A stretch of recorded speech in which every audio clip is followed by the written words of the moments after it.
still in riding mode. Allahu Akbar. Come on. So that I don't get a busted up ankle again, I will be doing a review of these boots also. Inshallah. I did not mean to show up late, guys. I apologize.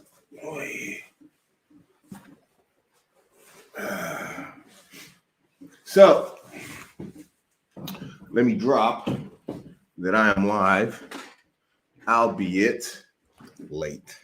Give me a minute. Drop these links everywhere so that we get people back up in her. How do you do that from here? It's been so long since I've been live. So you view on YouTube, right? Let me mute this, pink. And then share, copy. Let's close that up. Oh, man. Guys, I really didn't want to show up late like this. It's absolute accident, you know. Wa alaikum assalam wa rahmatullahi wa barakatuhu. Was good. Abu Future Trunks. So let's get it. Let's get it. So let me Twitterati this. Where am I? Twitter. The Twitter.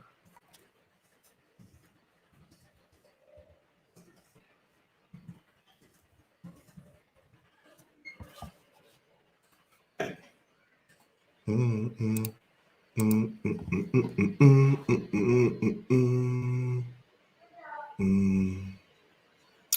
me a second. You know, people are so stupid. Yeah, I don't know what's wrong with people sometimes, man. It's like the internet makes people dumb. You know, people just say just the goofiest stuff.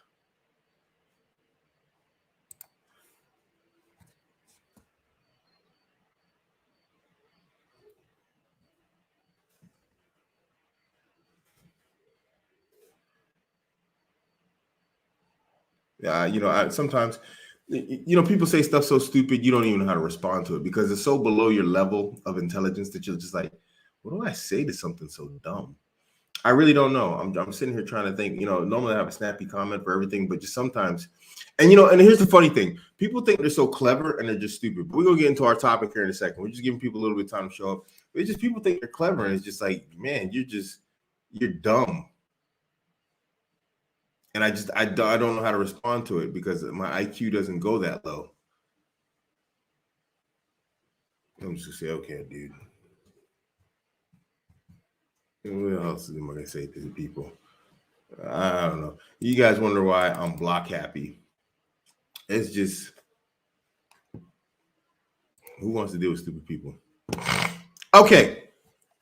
Let's just go ahead and get into the topic. I guess I just showed up late. I dropped the ball on you guys. I apologize. Yeah.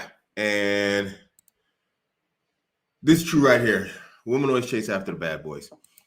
You know, we've been looking at recently in modern times, female empowerment, you know, and female empowerment on multiple levels and all levels, socially, the work world, voting, relationships.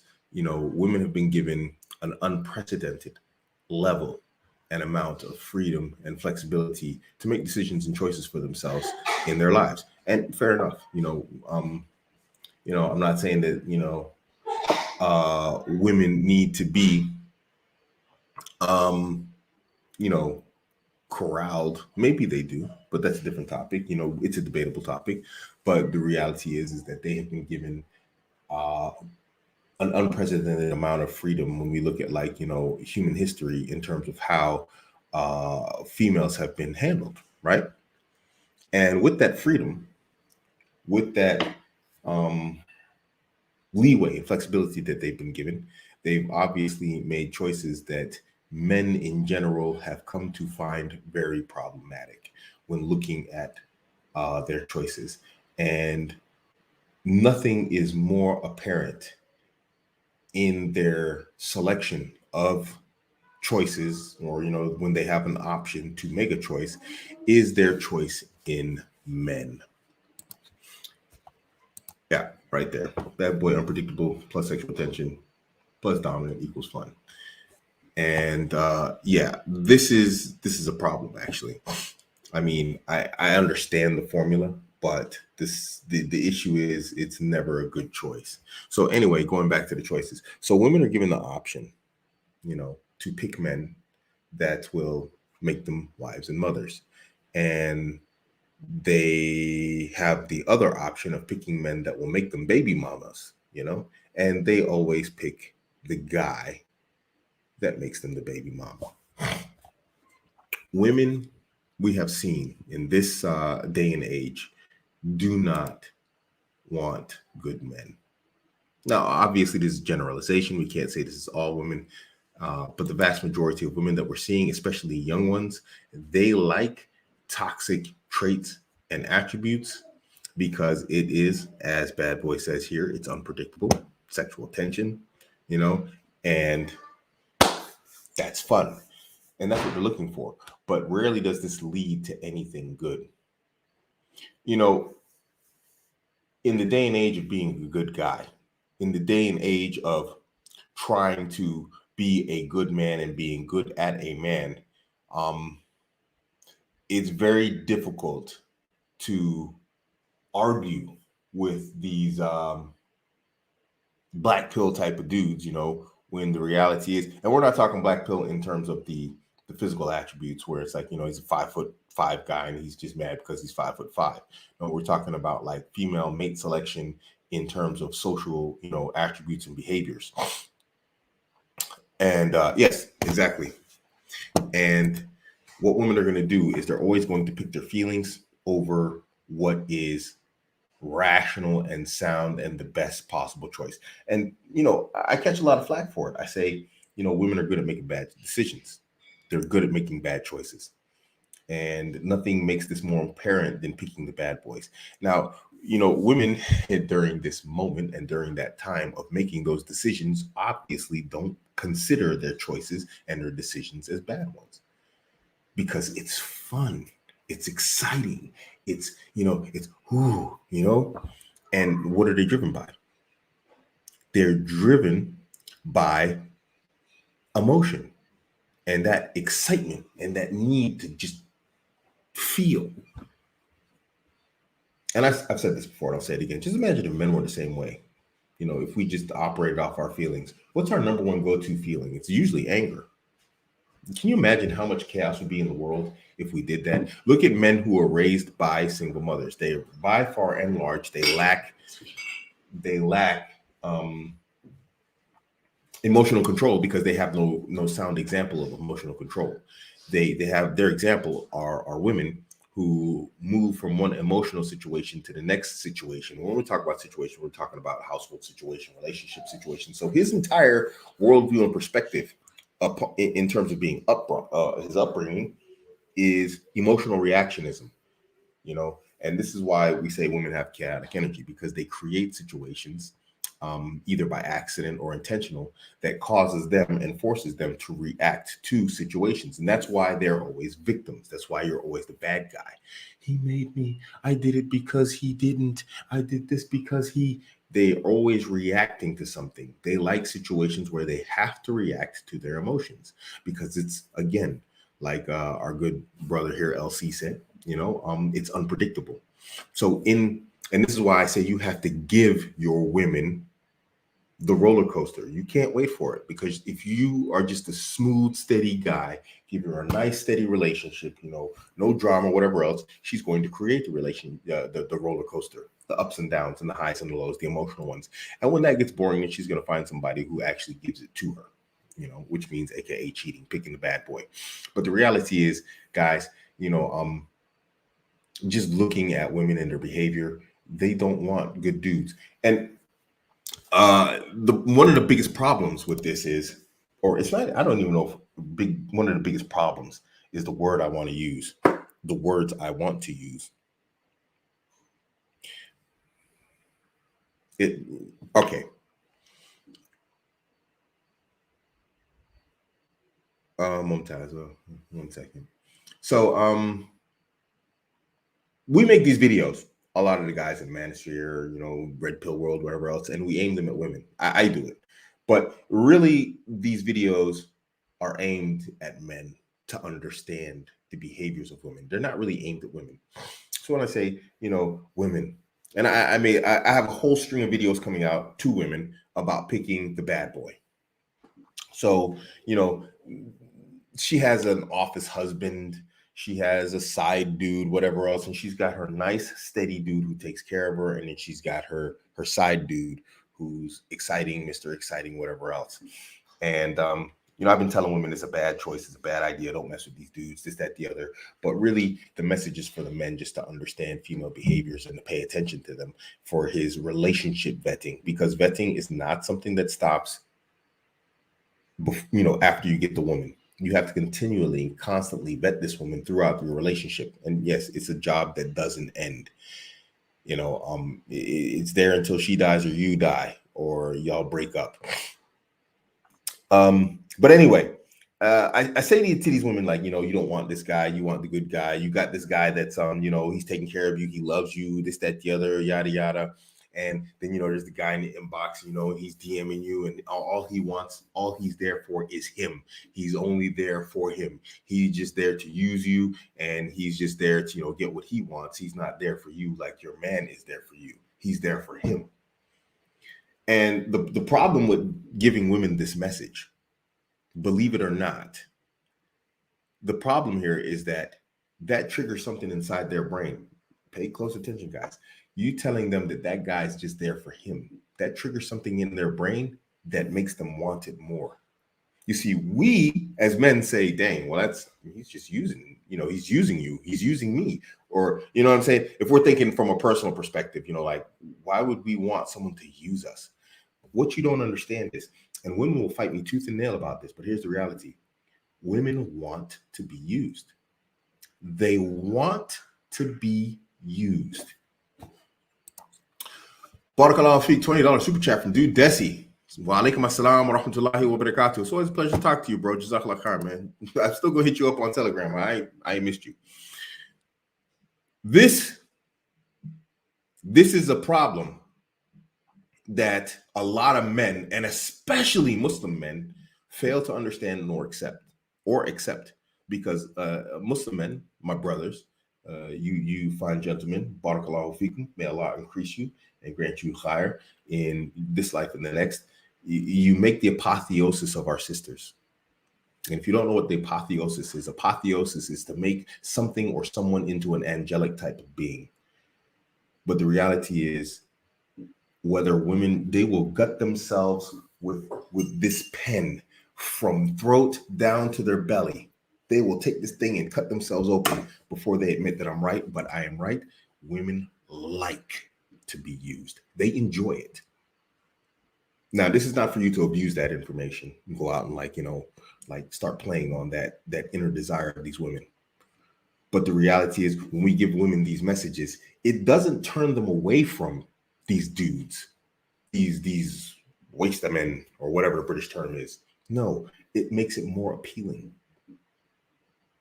Now, to us as men, that's like, what? Huh? What the heck? But it is what it is, and this is how it is. And we have to come to terms with this.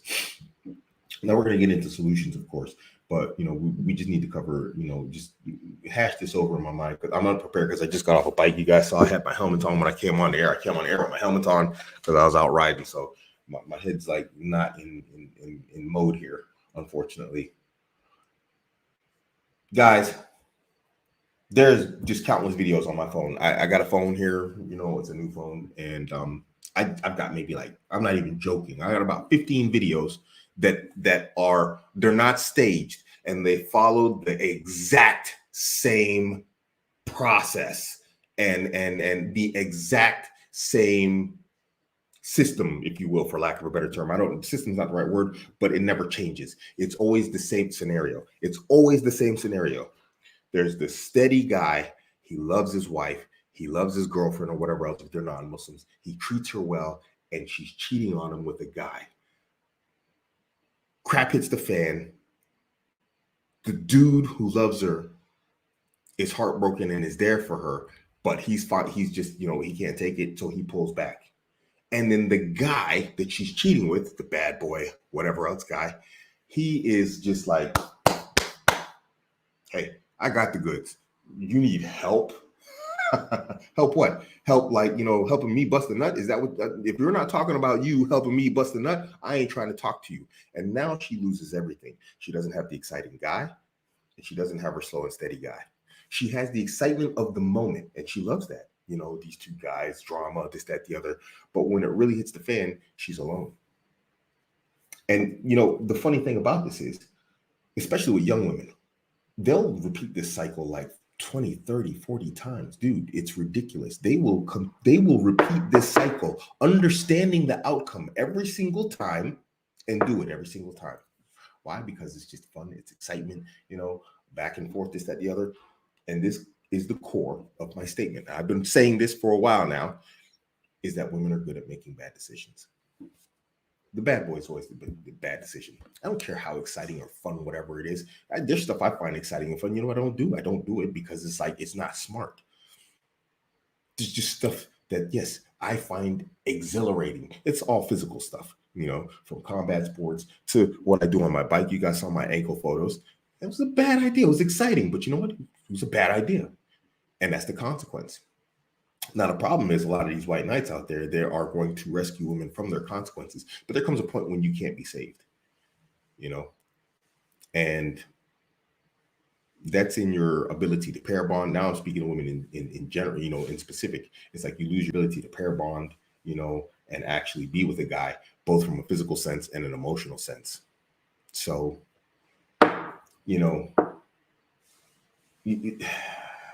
it's always the same. You don't want good guys. You want bad boys. And then by the time you're ready to give the good guy an option, you still don't really want him, but you need him.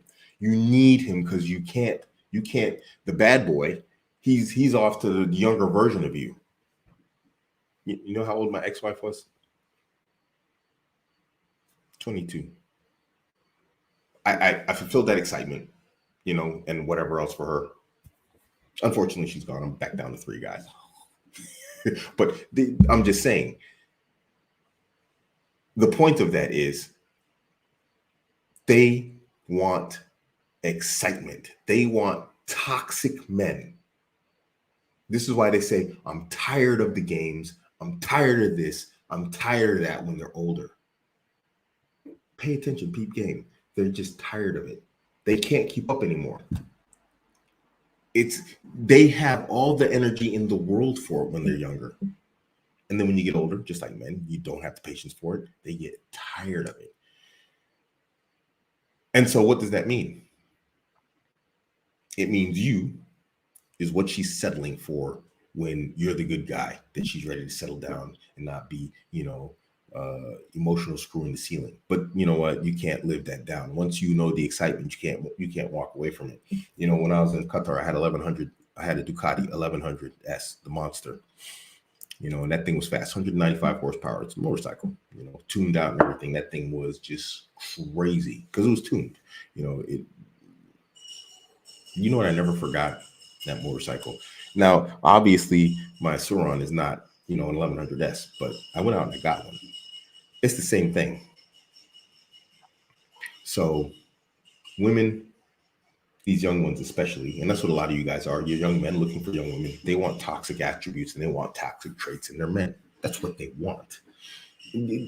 I don't care what they say. What they do is the reality. And the moment they get that toxic dude, they're going to go for him. And they will fully understand. Listen to this. And I'm telling you, they will fully understand that it will not go well for them. And they'll still go into it because it's exciting. They don't care about the consequences of dealing with these dudes. They don't care. The asexualization of Muslim women needs to stop. Muslim parents especially should stop. I guess it's deluding their sons. Is that what's supposed to? You just misspelled deluding, right? Yeah, deluding their sons. This is correct. And we're gonna get into this because I want to try and give you guys some solutions. Not just theoretics and whatnot. Now, I'm trying to think where to go with this next. let's just go back to the toxicity, guys. I can't reiterate this enough. Because she's young and she likes toxicity, and I'm not toxic. I'm 49. I'm not,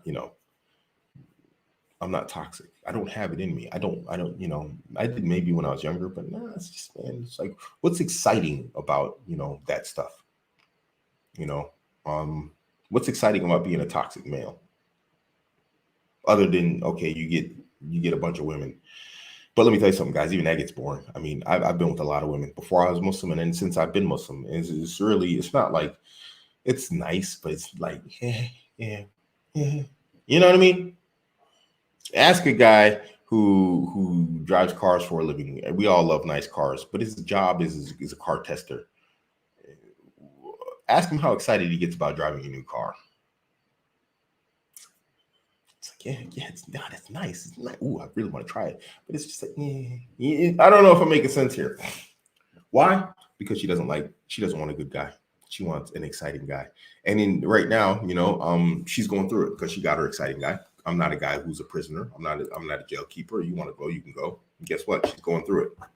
And she's going to go through it over and over and over and over and over and over and over. Willfully, repetitively. And you got to understand this about that. They, in this regard, are incapable of learning. It's not that they're incapable. They're unwilling. It's too exciting. Dude, you have to understand, like, this excitement and this emotional, like, roller coaster thing, that's like sex to them. Just imagine you as a man. If it was easy for you to, let's speak, permissibly, just smash just all day, and you had the flyest women, just, you're like, what you wanted, you know what I'm saying? The pick, you got thick, you got thin, you got big wits, you got big butt, you got the combination of mix, you got everything at your fingertips. Modern women, right? When they're on the dating / marriage market, right? Now imagine you as a man that's thrown at you. They're like, hey, dude, it's not really healthy to be going around behaving like that. You know what I'm saying? You should probably just, be a stable guy, get your 4 wives or whatever else, and, chill out. Because there are negative effects to men to just constantly and unabatedly smashing. But whatever. It's a different conversation. How easy is it going to be for you as a man to give that up?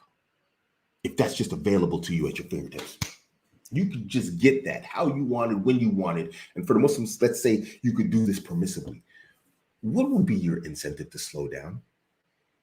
Other than one day, all those ladies are like, that guy, he's like, man, he's like, he can't keep up no more. You know what I'm saying? He's like gotten older, this, that, the other. I mean, that doesn't have to be the case. I don't have that problem, but I'm just trying to think of some scenario where it's like those women that are now readily, available to you as a young man are no longer interested in you because women start, they start getting older, they hit the wall, and then dudes lose interest in them because there's a younger and better version. So the same thing happens to you as a man. Eventually you can't score all those hot women anymore and smash as much as you like. She can't get all those dudes anymore and get that emotional roller coaster like she likes. So what are you going to do? Okay, I'm still getting interest from women, but not like I used to, not from as hot as I used to. Yo, let me grab my 4 right now. Let me chill out before there ain't no more.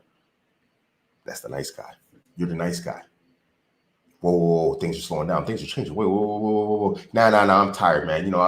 Nah, girl, what you talking about? No, I'm good. I'm done with games, man. I'm done with games, girl. What you talking about, man? No, I ain't trying to smash them. I know I smashed all them girls in the past. I know I was like hitting it and quitting it like left and right, like, 80, 90 girls, whatever else, I'm trying to give an example here. Work with me, guys. It's probably not like totally correct, but you follow with me. Say, nah, girl, it's kicking game. Nah, I'm done with that, man. I'm done with that life. I'm done. I just want to settle down with my girl. And I just want to chill. I want to have that life, baby. Come on. And that's her kicking it to you, the good guy. Nah, I'm tired of that life, whatever. She's not tired of that life. She just can't live it anymore. She's ran out of the game by the younger girls. They never learn. They never stop. They always want extra toxic. Now, obviously, this is what do you call this? This is a generalization that doesn't mean that every single woman's on that. There are women who are not on that stuff, but one way or another, understand that even those women, they need their drama. Those women need their up and downs inside of a relationship. They need it, and that's why I say you got to give them the roller coaster or they'll create it. And if you can't ride that roller coaster with her that she creates, she's gonna find a guy who's gonna ride the roller coaster, with her or create one for her, and she's gonna bounce. So, let's get into solutions, which is basically, we as Muslims, we're in a unique position and situation where we have the obligation to be good men, and a lot of us has forgotten about being good at being men,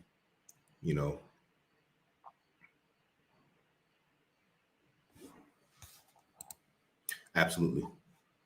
Nobody can convince me otherwise.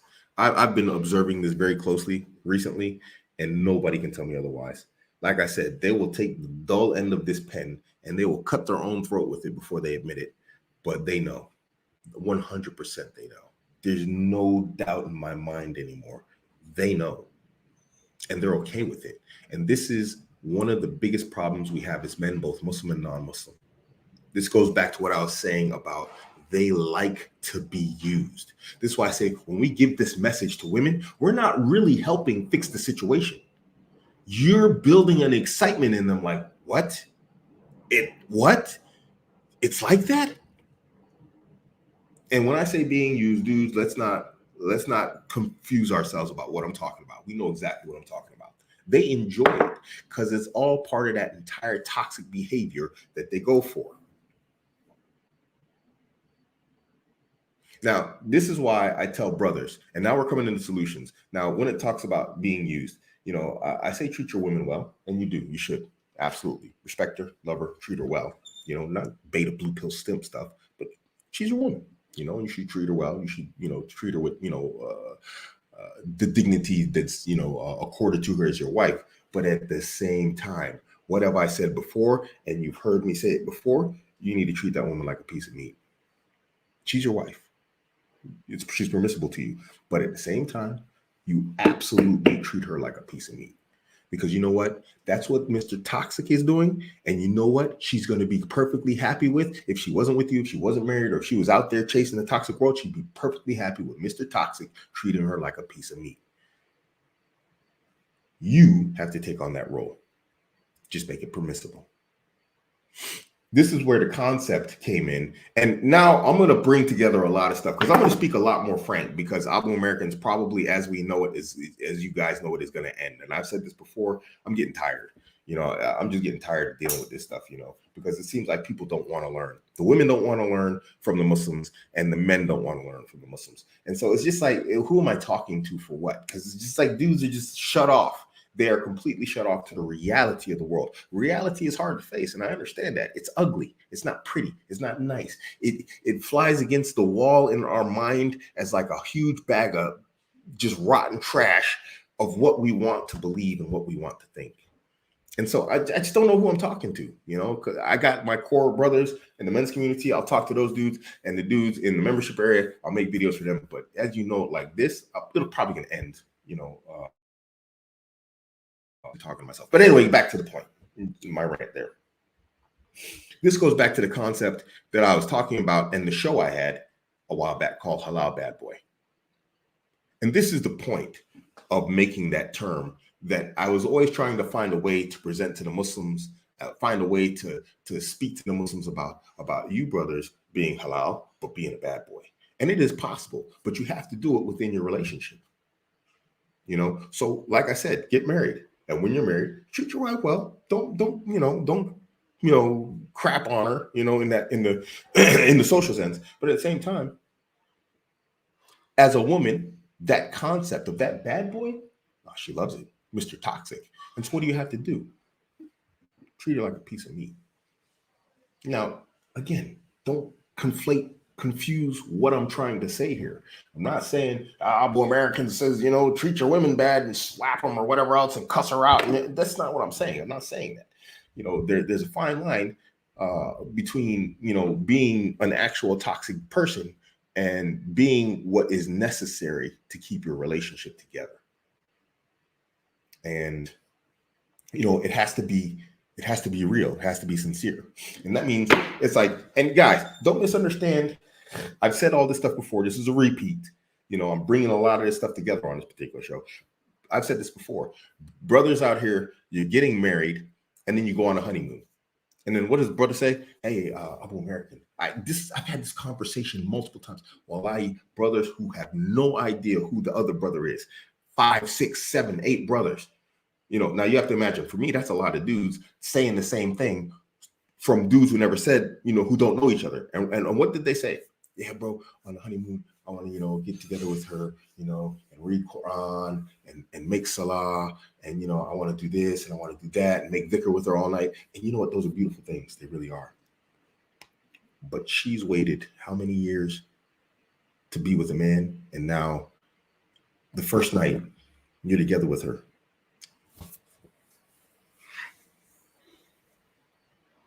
And the brothers wonder why their marriage don't last. I'm not going to go into details, but you know what I do on the first night Abuamericans with a woman? The same thing I do when I go out and I buy a new sports car. See what the limits are. I put that thing to work. I put miles on it. What are you here for? So why buy a sports car if all you're going to do is park it in the garage and wax it? Oh, man, it's beautiful. Hey, get that room cleaner over here. Oh, dashboard cleaner. Let's get that dashboard cleaner. What? Dude, drive it. Put miles on it. There was a brother, he's in London. He told me this. He's a London brother. He might be watching the show. It's like, oh, bro, this, that, the other, and on the first night, we're going to do this and we're going to read and this, that, the other. This man knows what's up. He's right.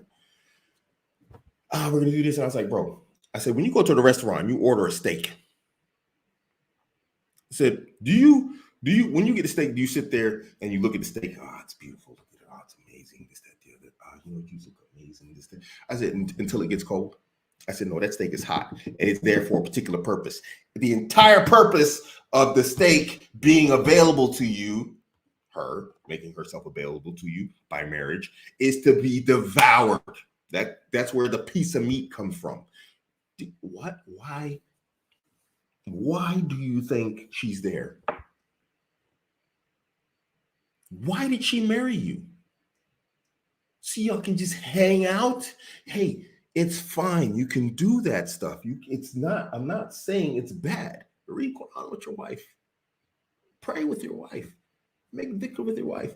But dude, when you're talking about the initial stages of that relationship, you are that bad boy. And then you automatically kill it with that. Put it to work, dudes. It's hot. The steak is hot. Ate it. You're hungry. And now, you know what? You're sitting there in front of the steak. The steak is conscious. Work with me here. The steak is conscious and the steak knows why the steak is there. The steak is like, I'm hot. I'm ready. I got salt and the butter and the pepper is perfect on me. It is right. My entire existence is for this moment. The guy who finally came and ordered the steak. He had what it took to get this steak. Now you ain't going to eat. Now you're going to act like you don't want to eat steak. You're sitting at the table with your knife and your fork and your stomach's.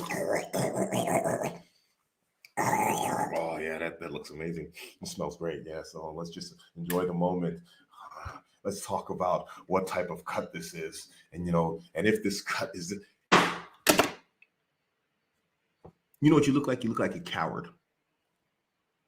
The opposite of what a bad boy is. You know what the bad boy does? Because I've been the bad boy. I've been the bad boy before it's time. You know what he does? He understands what you're here for and he goes for it.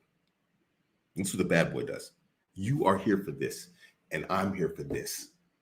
They like to be used. Makes them feel good. Desired, wanted, Women want to be desired and wanted. Now, the problem with the bad boy is like it's raw, just used, and there's nothing else there. There's no care for this woman. And they find that out the hard way because all women think they got the magic hoo-ha that's going to turn this guy into something that he's not, which is something other than a savage. But you have both. You're going to be her halal bad boy. You're going to care for her, but at the same time, you're going to be a savage. Guys, you got to get this apotheosis idea and concept out of women, out of your heads about these sisters, you know? Dude, Desi, $10 super chat, man. Barakallah feet, bro. Scholars also that's a dangerous one, bro.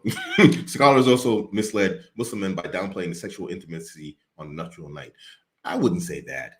I mean, I can send you some, some links to some statements by scholars that, they're like, close the deal. Close the deal. They don't go into like maybe details like I'm saying here, like, smash, but they're basically saying, close the deal. I don't know. Yeah. So barakallah feek for the super chat, bro. Jazakallah khair. So what you look like is you look like a coward. You look scared. You look like you're too nice to go for what you want. And she wants a guy who's basically going to give her the excitement of unpredictable, like this brother was saying, LC or whatever his name was, of unpredictable, crazy psychopath, but safe at the same time. LC, there he is right there. Oops. And he's right. Women will be ruthless. They will be completely heartless for your niceness and your softness. It doesn't pay. It doesn't pay. And I'm not telling you treat your women bad. Well, I am not saying treat your women bad, but I am telling you it's like you need to be a savage. You need to be halal, but you need to be a bad boy. If you want your marriage to last in the 21st century, and you have to understand, y'all look at the Sahaba in a way that's also like rose-colored tinted glass window type, crazy. Y'all are sometimes, man, some brothers, man, I don't know what y'all on, man. Y'all, yeah, but the Sahaba were dudes that would go out and like cut dudes' heads off. They would gut men alive. They would run them through with a spear. These were men. The women knew these dudes were dangerous. There was nothing but raw masculinity because that's what you needed to survive. If you didn't have it, there was no like safe space. You didn't have that. You couldn't work with a sword. You weren't willing to pick it up. You were a slave or you were dead. That's it. That's it. So you're looking at the Sahaba, yeah, they were good to the wives. Yeah, they were good to the wives. They were good to the wives from a position of strength. They were good to the wives from a position of power. And I said this before, and I'll say it again, and we're wrapping all this together. You, Ahmed, from accounting, now you want to tell me, oh, Abuamerican, you're saying treat your women, no, you're supposed to be gentle and soft and whatever else. You're nothing but gentle and soft with your weak wrist, Ahmed. You don't even go to the gym.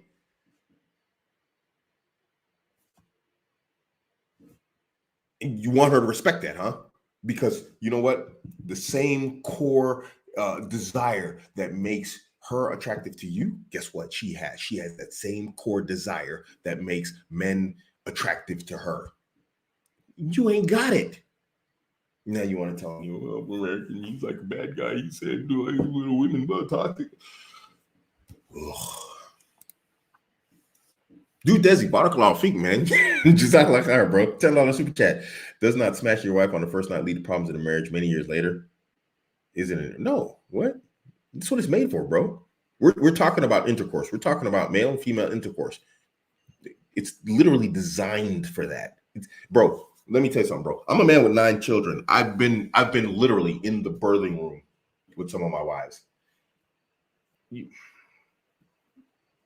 Let me just say you ain't doing nothing, bro. Your whole kid comes out of that thing. You're not doing nothing. Trust me. A whole kid comes out of there. You know how big those kids' heads are? Have you seen a kid come out of a hoo-ha? I have. I've seen it multiple times. I haven't seen it online, but I've seen multiple children come out of hoo-ha. Let me tell you something. You ain't doing nothing. I mean, she feels good and whatever else. She enjoys it, but damage, bro. My first wife had 6 kids, and up until the day we divorced, we were together 26 years. No problems. She has 0 problems. 6 kids, bro. They got these big old heads coming at her. I mean, not this big. No, there's no problems, bro. 0. So anyway, yes, it applies in Muslim countries also. I've lived in Muslim countries. I lived in the Middle East for 11 years, including Saudi Arabia. Yes, it applies there also. So what I want you brothers to do is this. And we're talking from a permissible standpoint. And we're not talking about from the impermissible. For those, goofy clowns out there who are still on Abuamericans, yada, yada, whatever else, I'm not going to say it. You can kick rocks. I need you brothers, for the sake of your marriages, for the sake of the what's the word I'm looking for? Integrity of your marriages is to be a little bit more toxic. Don't love your wife, treat her well, but also treat her like a piece of meat. I know that sounds crazy. You're gonna have to figure out the balance, and it's a fine line. It really is. No, it's really not. You can really I hate to say it, guys. I'm just gonna be honest, man. I'm not trying to, because we don't talk about our bedroom secrets or whatever else. We don't talk about our lives. I'm very transparent about my life, but there are limits. But bro, just if the toxic dude can do it and get away with it and have her come back, guess what you can do? You can do it too. There's no boundaries. There's no limits. Be that guy. I'm gonna say it, and I'm gonna say it for the sisters. They're gonna hear me say it, and they're gonna be mad, but it's true. Be selfish. Be as selfish as Mr. Toxic Guy, because I'm telling you, you're gonna see it from the videos I'm gonna be posting. These guys don't care about these women. And these women, they've got a husband, a loving, doting husband who cares for them, does everything for them, takes care of them. And guess who? When the crap hits the fan, they chase after. Oh, please, I'm sorry, don't go. It's not the nice guy. Push comes to shove, they always pick Mr. Toxicity. But he doesn't want them. And she knows he doesn't want them. He's walked away and washed his hands of the situation and her. And he's like, you know what? I'm going to go find me some easy hoo-ha again. Something without these problems. I don't want problems with this dude. I don't want your problems. I just want to get laid easy. And guess what? She chases that guy. She tries to stay with that guy. So what does this tell you? Stay with your wife, permissibly, but be that guy. Guess what? You're not going to have a whole bunch of problems. Be that selfish dirt dog dude, but at the same time, love your wife. And this sounds like a contradiction, and it actually kind of is. You have to be a near bipolar, schizophrenic psychopath. You've got to have 5 or 6 personalities, but it has to be controlled.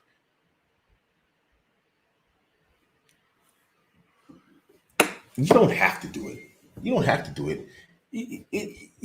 It's like ugh, just saying it makes me sick, because what are we doing here? We can't let them lead the interaction. But at the same time, if you want to maintain stability, there are requirements. Bro, women are women. Practicing women are women. I've married practicing women. I've married non-practicing women. Let me tell you something. The toxicity that they love is the same.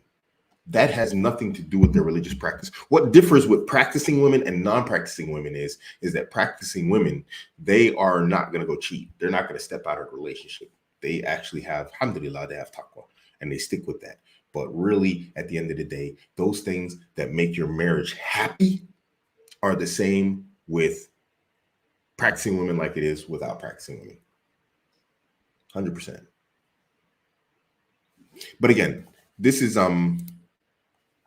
stuff that, like I said, yeah. We are going to do a collaboration.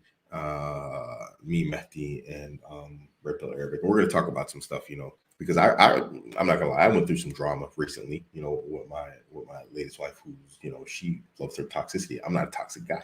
I got my fair share, but I don't know. Maybe I'll just talk about it now. You guys want to get personal? Let's get personal. Let's get personal. Let's get personal about my latest loss. I'll get personal. I don't care, because I ain't scared. There guys say, "Oh, Abuamerican went soft." Okay, come through. I'm gonna knock you out, and we see how soft we are. And if you knock me out, guess what? When I wake up, I'm gonna come with that crossbow in the corner. I'm gonna shoot you in the head. So I'm just saying, talk crap. We'll have you come through. So let's get personal. So basically, what happened is like I have this very toxic / good balance going on with my current women, to the point that it's like I can actually let off the gas pedal, because it's not something that's permanent. You don't have to constantly be Mr. Toxicity. It's like a dialing knob. You got a knob, and you can just you can turn it up and down as you need. Like it's like the heater in your house. Sometimes it's cold, you turn it up. Sometimes it's warm, you turn it down. And it's the same thing, with the relationship. So you get good at judging her, and you dial it up and you dial it down. So what happened was I married this girl, and when she came into the situation, it's basically because things worked out so well and so smoothly. She adapted to the situation really well. She mirrored Ling Ling like very, very well, And what I didn't do was I didn't look at the individual knobs. So the entire knob situation, because she was following Ling Ling, was based off of what Ling Ling needed, not what she needed also. Because a different room has a different temperature, right? And so it's the same thing with the women. A different woman has a different dial. And so you need to pay attention to each room and what the temperature is in each room. Ling Ling's temperature gauge was like this, and this one was like this. But because I wasn't paying attention to the differences, I was only adjusting one knob. And so the toxicity level wasn't there, And it went bad. And to top it off, what made it the worst was I wasn't expecting it. I should have paid attention. I should have caught it, but I didn't, And I'm not going to lie. I mean, it was absolutely painful. It was brutally painful. Because I got comfortable and I let my guard down. And bros, I'm telling you something, man, I went through it, man. I'm not going to lie. I went through literal emotional pain that was like, it was so significant, so severe. I'm not going to lie. This is 100% truth. Abuamerican's dropping absolute truth. I had to leave work in the middle of the day because I was like, yo, what the frick? I actually hadn't experienced in almost a full decade, a little bit is about 15 years. I hadn't experienced heartbreak. I forgot what it felt like. I actually experienced heartbreak. Bro, it was painful. It was painful. I don't want you brothers going through that stuff. It's not necessary. It hurts. It hurts. Now, I had a fast recovery.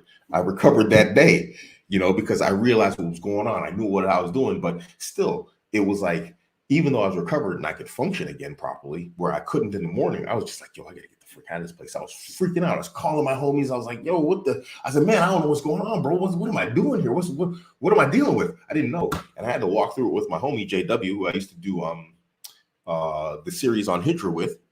We walked through it, and it's like, okay, that's what it is, man. It's like, I'm experiencing heartbreak here. It was crazy. I wasn't expecting it. It came out of the blue. Not really out of the blue, but the reaction did, because when she was gone, I was like, okay, she's gone. Dang, it's like I've been here before. But that's what happened. Dude, that's a $5 super chat, man. Barakallahu feek, bro. You going off today, man. What advice do you have for Muslim brothers who have not done the deed on nuptial night and are suffering from a sexless marriage? This sounds like two different issues here. Well, let me read this again. Have not done the deed on nuptial night and are suffering from a sex. I mean, why? I don't understand. Why would one connected be connected to the other? I mean, okay, so let's say you didn't get it on the marriage night. Why would you not on another night?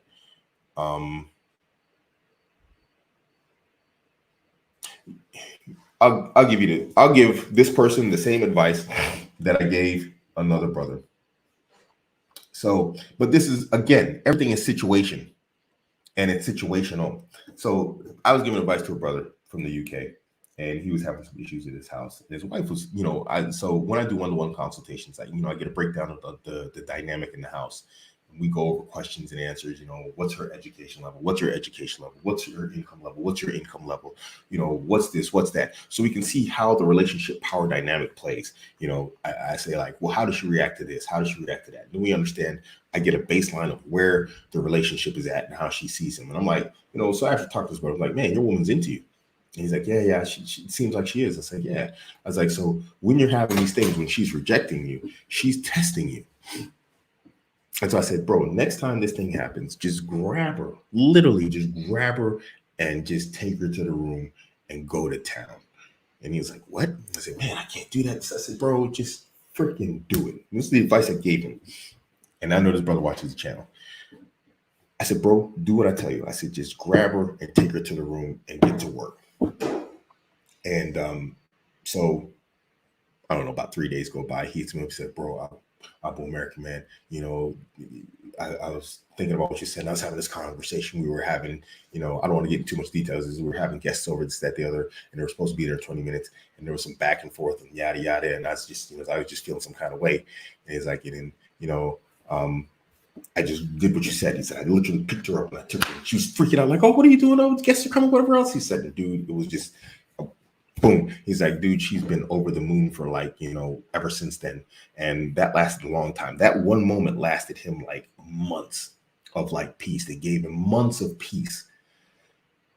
Sometimes that whole just sexlessness and whatever else is just like, you're a coward and you won't do what's necessary. You're the guy sitting in front of the steak acting like he's not hungry, or you're too scared to pick up a knife and fork and eat.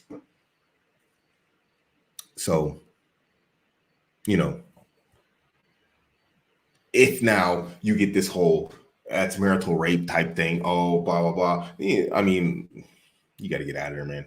You just got to get out of there. If you're in a marriage where she's going to act like you're raping her because you want your physical rights while she's getting her financial rights.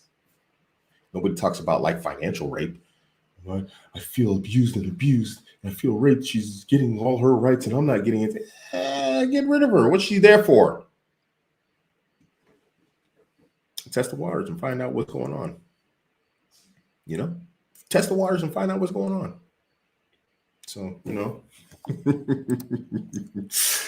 yeah, sounds like fun. Really need to get married soon with good advice. You'd be amazed at what women, how do I say this? Guys always think there's a line with women. Let me tell you something. That line is very, very, very much made out of like baby powder. You'd be surprised at how little resistance there is in reality. Women will say a lot of stuff and just a little push, being that bad boy, being that halal bad boy, going for what you want is going to get you so much further than just creeping up. How's the line? Whatever else. Like, what's this charcoal line? Is this supposed to stop me? You better put up a whole fence. You better put up a whole wall. If you just walk over that line, take your foot and just wipe your foot across the line, guess what? They're like, oh, they're going to get excited. Like, oh, I set up this barrier. He just came right through it. I'm not saying like, rape your wife or nothing or grape your wife. I'm not saying that. That's not what I'm saying. Because now they talk about this type of thing, marital grape. I'm not saying do that, but what I'm saying is, it's like, what if your advice backfires? What are you doing in that marriage? If my advice backfires, honest question, why are you in that marriage? Because you don't want to be like Abuamerican with so many divorces? Honest question. Now my honest question to you, this is a valid question. Now I ask you a valid question. I'd like an answer. If it backfires, why are you in that marriage? What are you doing there? I really want to know. Because I don't see the reason. If it's gonna be like that, I'm just like, wait, why am I here? What am I doing here? I'm paying for a worthless and a useless roommate. You cook, oh great, thanks. Well, I can do that too. What do I need you for? I desire you here on multiple levels. And the primary trigger that keeps us united, you are not providing that to me. But I'm providing you with everything you need. How's that a good deal? Why would you stay in that marriage? And again, and I'm not picking on you. I'm just asking rhetorically. Why? So you don't end up like Abuamerican with divorces? I stayed miserably married. I'm better than Abuamerican. Abuamerican smashes daily. My testosterone levels are just fine. I get mine daily. Okay, you're better than me. You're miserably, sexlessly married, and Abuamerican is getting his regularly. You know why? Because I'm not gonna tolerate BS. And that to me is BS. Just like a woman is not going to tolerate you being a complete lame when she's got Mr. Toxic over here to try and run off with. Guess what I'm not going to do? I'm not going to sit here with Miss Legs Closed when I've got girls over here talking about, yo, what's up? That's what it's made for. Come beat this. You know what I mean? Why? Oh, really? It's like that, sis? Yeah? Who your daddy? Hold on. It's your daddy too? Khalid? What's Khalid? Yo, Khalid, what up, man? Yeah, bro, mashallah. Yes, we Abu American. Hey, I'm telling you, Khalid, yo, handle your business. So check it out, man. Your girl. Because you know what she's gonna do? She's gonna do that. Take a lesson from women. Take a lesson from women. We're out here playing by rules that no longer exist. And when I say rules that no longer exist, I mean the rules of how a relationship is supposed to function. We play by the Islamic rules. We get married, we get divorced. We do this. But what we don't do anymore is we don't play stupid. We don't sit here and act like, they ain't on goofy this day and age.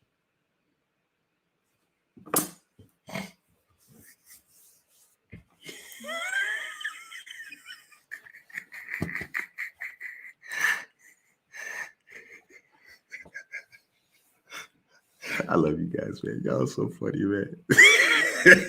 These are the dudes that make me keep wanting to do this. These are the dudes that make me want to just stay in the game.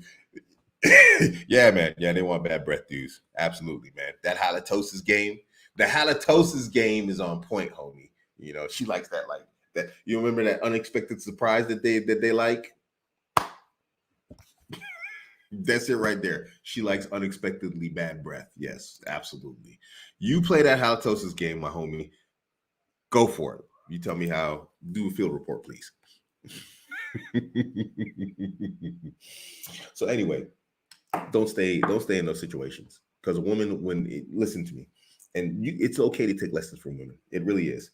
And I took a lot of lessons from women, and alhamdulillah, that's why I'm happily married. Okay, it didn't work out recently, but then, I knew what I was doing wrong. I even knew what I was doing wrong. And, when it went wrong, I kept on doing things wrong, and I knew I was doing them wrong, because that's what emotions do. When you get out of your frame as a man, you start making bad choices and bad decisions because you're operating outside of your frame, which is logic and reason, and you're operating an emotional one. To them, they find that exciting. They get energy from that. It drains your energy. So going back to what happened with me, don't let that happen to you. It happened to me. It got me for a good week total, but one day was just absolutely brutal. I mean, it was savagely brutal. You can't let it happen to you. So anyway, going back to lessons from women. Take lessons from women. Women are holistically and entirely solipsistic, and to a degree, without it being heartless. We men need to emulate that. Now, I'm not saying be heartless and ruthless like some of these women are when they made their mind up about a relationship. We have to be better than them, because it's obvious that they're not going to do better. They know better and don't do better. They're good at making bad decisions. So we have to be better. But at the same time, being better doesn't mean that we're being stupid. Being better doesn't mean that we tolerate things that we shouldn't tolerate because I'm better. No. It's like, okay, sexless marriage, and she ain't got no situation to go to. Well, you know what? I mean, it's like, how is that my problem? At the same time, you got to think about that. Now, how is being, like women, but better, how does that work in situations like this? I'm just giving an example. It was like, you call her dad up. Hey, the guy gave the woman to you, say, hey, look, man, this isn't really working for me. And I understand she has a really rough situation if she leaves here, but given the current circumstances, she can't stay here. and I'm not willing to negotiate this. If you want details, we're going back to Khalid.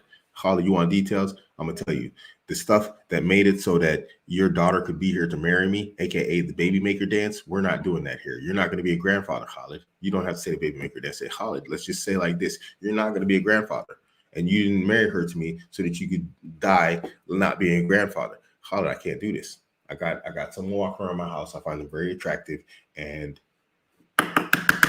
it's not working.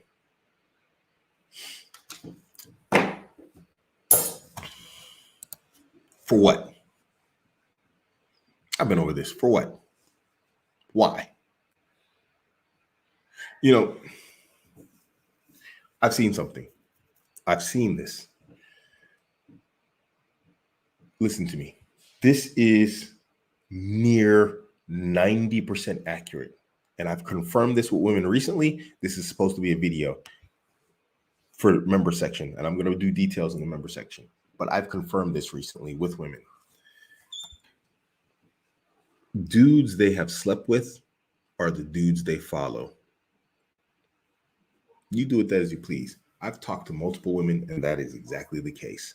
The dudes they follow and that follow them are dudes they have slept with. Now, women, of course, can say, no, I didn't sleep with this guy, I didn't sleep with that guy, whatever else. But I've talked to multiple women, both Muslim and non-Muslim, and every single time on that long list of dudes they follow, there's multiple dudes on there that they have been physically intimate with. Why are you following these dudes? From ex-husbands to ex-boyfriends to whatever. I found this to be the case in speaking to Muslim women and non-Muslim women alike. These women can hate me all they want for it. Social media is one of the red flags in my vetting guide. And her social media has to be like, yo, you need to check her social media. What are you following these dudes for? I follow women on social media, but guess what? There's been some form of involvement, discussion of marriage, discussion of like getting married, whatever else, with those women. And it's just like, okay, maybe it's fallen off and we're just kind of cool, but not. You know what I'm saying? And when I say kind of cool, is like, yeah, we could be on social media together, but we don't talk. What am I talking to a bunch of women for? What are we going to talk about? I got a Suron. You going to buy a Suron, girl? And if you buy a Suron, so what? We ain't going to ride together. And if you want to ride together, why are we getting married? Or you just want my time and attention? No, let's go ride Suron together without anything happening. How about you? How about this? What are we gonna do? What are we gonna talk about? What are we gonna do? What am I gonna talk to you about? You're a woman and you're not my woman. Why am I gonna talk to you? I got multiple women. I'll talk to them. If I want to talk to a woman, I got women I want to talk to. What do you got men on your social media for? What are you talking to them about? Makeup, MAC makeup? You know, talk to them about, Vidal Sassoon or whatever you women talk about. Oh, what? Explain it to me. I was giving him dawah. Okay, sheikha. Da'i, sister. No, absolutely not. Guys, be halal bad boys. It's just the advice. And I know that sounds crazy, but I'm telling you, it's 2022, and unfortunately, you have to figure this out. And and of course, if you can, then marry a woman with taqwa. This is the most important factor, and then this is going to be reduced severely. But if she has an internet connection, guess what? Yeah.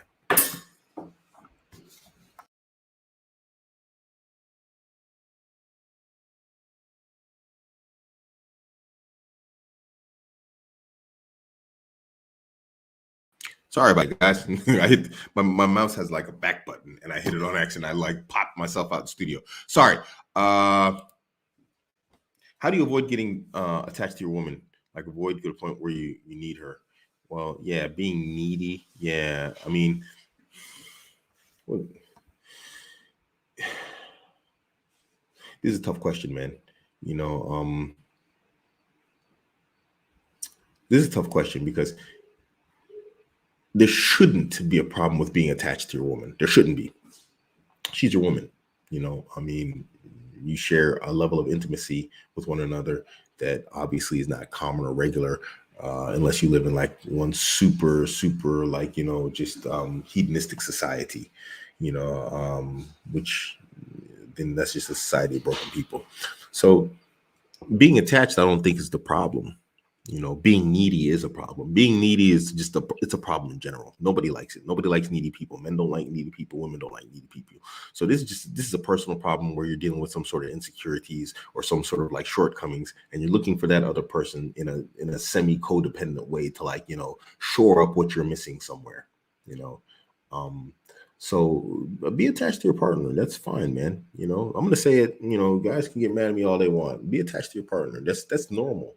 Unless you're a psychopath, how are you going to spend your life? And this goes for women too. It's like, there's something wrong with you if you can just walk out on your man, because he's not exciting. What's wrong with you? But again, this goes back to what I said. Y'all are just like that now. Y'all are just like, he's not exciting, he's boring, whatever else. And you just go run off with some like dude who wants nothing to do with you other than what's in your pants at that moment. And you're like, you find that exciting. You find that you find happiness and joy and emotional, whatever else in that. Are you okay? You're a complete psychopath. You are a broken human being. Social media has socialized you into being a broken human being. You are wrecked and you don't belong in a relationship. So if you don't have that attachment to where it's like, and be selfish, but at the same time, it's like you have to understand you have a partner, you have an entire person that depends on you. And this applies to men and women. Women, you don't get a free pass, ladies. You don't get a free pass just because I'm telling brothers like, be Mr. Toxic, be like this, be like that, whatever else. You still don't get a free pass. If you step out because he's not exciting, because he's a solid, dependable, reliable, good dude, and you step out on him, you're still a piece of fecal matter. You're still a piece of crap. You're still a piece of trash. And no amount of making him into the bad guy, saying he was financially abusive or he was this or he was controlling or whatever else, or what, all that stuff y'all make up to try and make these good dudes look bad. No amount of that is going to stop you from being a piece of crap. The same thing applies to you brothers, because we got outlets. We got more options to women in general in terms of polygyny. If our woman isn't meeting some particular need, we can go out and we can get another woman. Allahu Akbar. So the same applies to us, but it seems like just, and this goes back to my tweet that got me into a fight with Muslim Twitter. Sisters aren't appropriate for marriage nowadays. Men are more available and ready for marriage today than women are. So be attached. Don't be needy. GZ with a $10 super chat, man. Barakallahu feek, jazakallah khair. Where do you draw the line between giving your wife time to adjust to your rules and expectations versus having to just let her go? This is part of the problem I had with Ling Ling and one of her co-wives. I'm still married to her. My most loyal and dependable wives hate each other. It's the craziest thing, and they have more in common than they don't have in common. And I guess that's why they say opposites attract. So maybe because they're so common and so they're so much alike that this is why they dislike each other so much. But when there was some initial problems, her co-wife came in the door and there was some there was some come in the door swinging type of behaviors. And so it turned into a scrap match. And I was like, I was telling Ling Ling, I was like, hey, look, chill out. She needs adjustment period from being just a regular girl to being my girl in the way I want her to be. There's a training period. And, you have to have patience with this, man.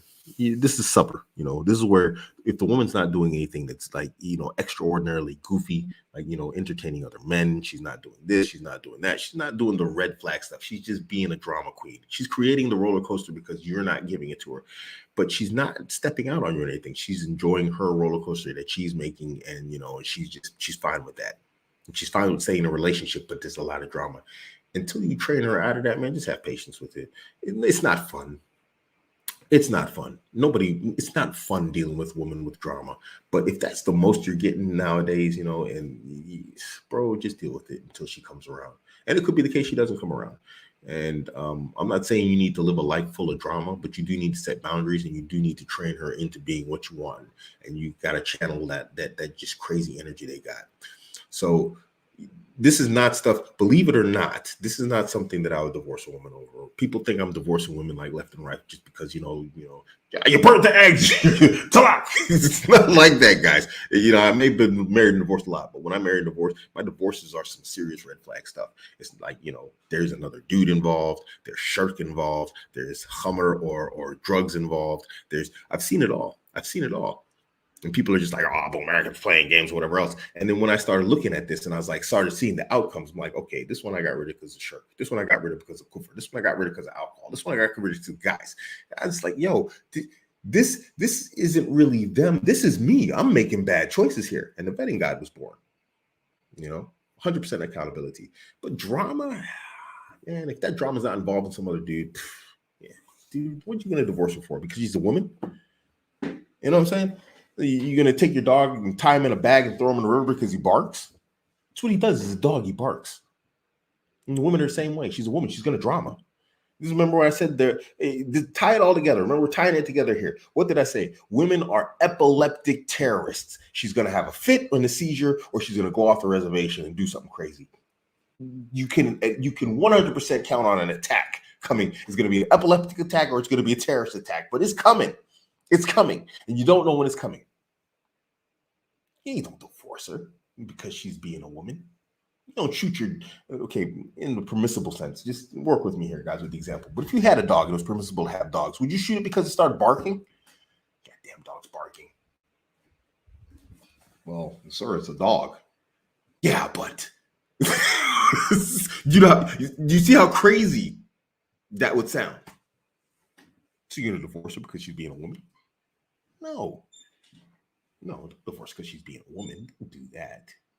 I've never done that. I've never divorced a woman because she's being a woman. She has to go into some egregious like type of transgression for me to just say, hey, look, this right here, you got to go. Let her be a woman. Give her that leeway. She's going to be goofy. What did the Prophet Muhammad sallallahu alaihi wasallam say? He said she's the bent rib. If you try and straighten it, you'll break it. And if you leave it alone, she'll remain bent. These were good women he was talking about. So take the example. If she's a good woman and she's just being a woman, if she's just being a bent rib, and you want that rib straight, guess what? The Messenger of Allah, peace be upon him, told you way before Abuamerican, if you try and straighten out that rib, you're going to break it, aka you're going to end up in divorce. That was the meaning of the hadith. And you can look at the interpretation. All the ulama, they agreed upon unanimously that trying to straighten the bent rib and breaking the rib is ending up in divorce. And if you leave it alone, it stays bent. Let her be a woman. If she ain't doing something stupid, leave her alone. And just let her be crazy. Deny attention when she's being crazy. Give her attention. High quality deference and attention when she's being like how she's supposed to be. Well, I mean, you'll know it because when it's going too far, she'll start throwing insults. She'll start being distracted. Don't confuse like certain behaviors. Like when she's insulting you, that's not a joke. They'll be saying, the women will say that too. Oh, it's just a joke. It's not a joke in her mind. She'll act like it's a joke. It's not a joke in her mind. That's a boundary, and you let her cross it. Remember what I said about powder boundaries, and in her mind, it's just like her boundaries. That's just, she takes her foot, she wipes it out. Hey, BS old boundary you had. And guess what? Eventually, if there's too many boundaries that are crossed, she loses respect. Respect causes her to lose love. And then she starts doing things that become major red flags that can lead to divorce. Not all women are going to do that, but it's dangerous to start down that path because even if she doesn't go down that path, because it's talked about, she loses respect for you. And a woman who doesn't respect you doesn't love you. And then you're going to end up like the dude said. You're going to be up in a sexless marriage. She's not stepping out, but it's like you just like roommates that don't like each other. Yeah. So anyway. It's just drama, bro. It's Muslim woman emotional screw yourself in the ceiling. It's like soap operas for Muslim women is what it is. They got boring lives. You know, they got half decent lives. They're living with their dad or they're living with their husband and there's no excitement. And so what do? They go and they find some crazy story that they want to try and somehow relate to that's not related to them whatsoever, but they can emotionally relate to because they're women and it's emotions. It's really it's just there for their emotions. Look at all of it. It's all some stories just talking about some goofy emotional stuff. And bro, it's so stupid because it's like, yo, men can appreciate being happy in a way that women can't. And I think that's part of the reason why feminists hate men, because we can just be happy. We don't need drama. It's the opposite. We're like, no drama. Yo, look at the world, man. Mashallah. We chilling. We just happy. They hate it because their happiness is the opposite of ours. And they're just looking like, and then they, in order to get that happiness, what do they got to do? They got to take away somebody else's. They got to cause drama and chaos and just And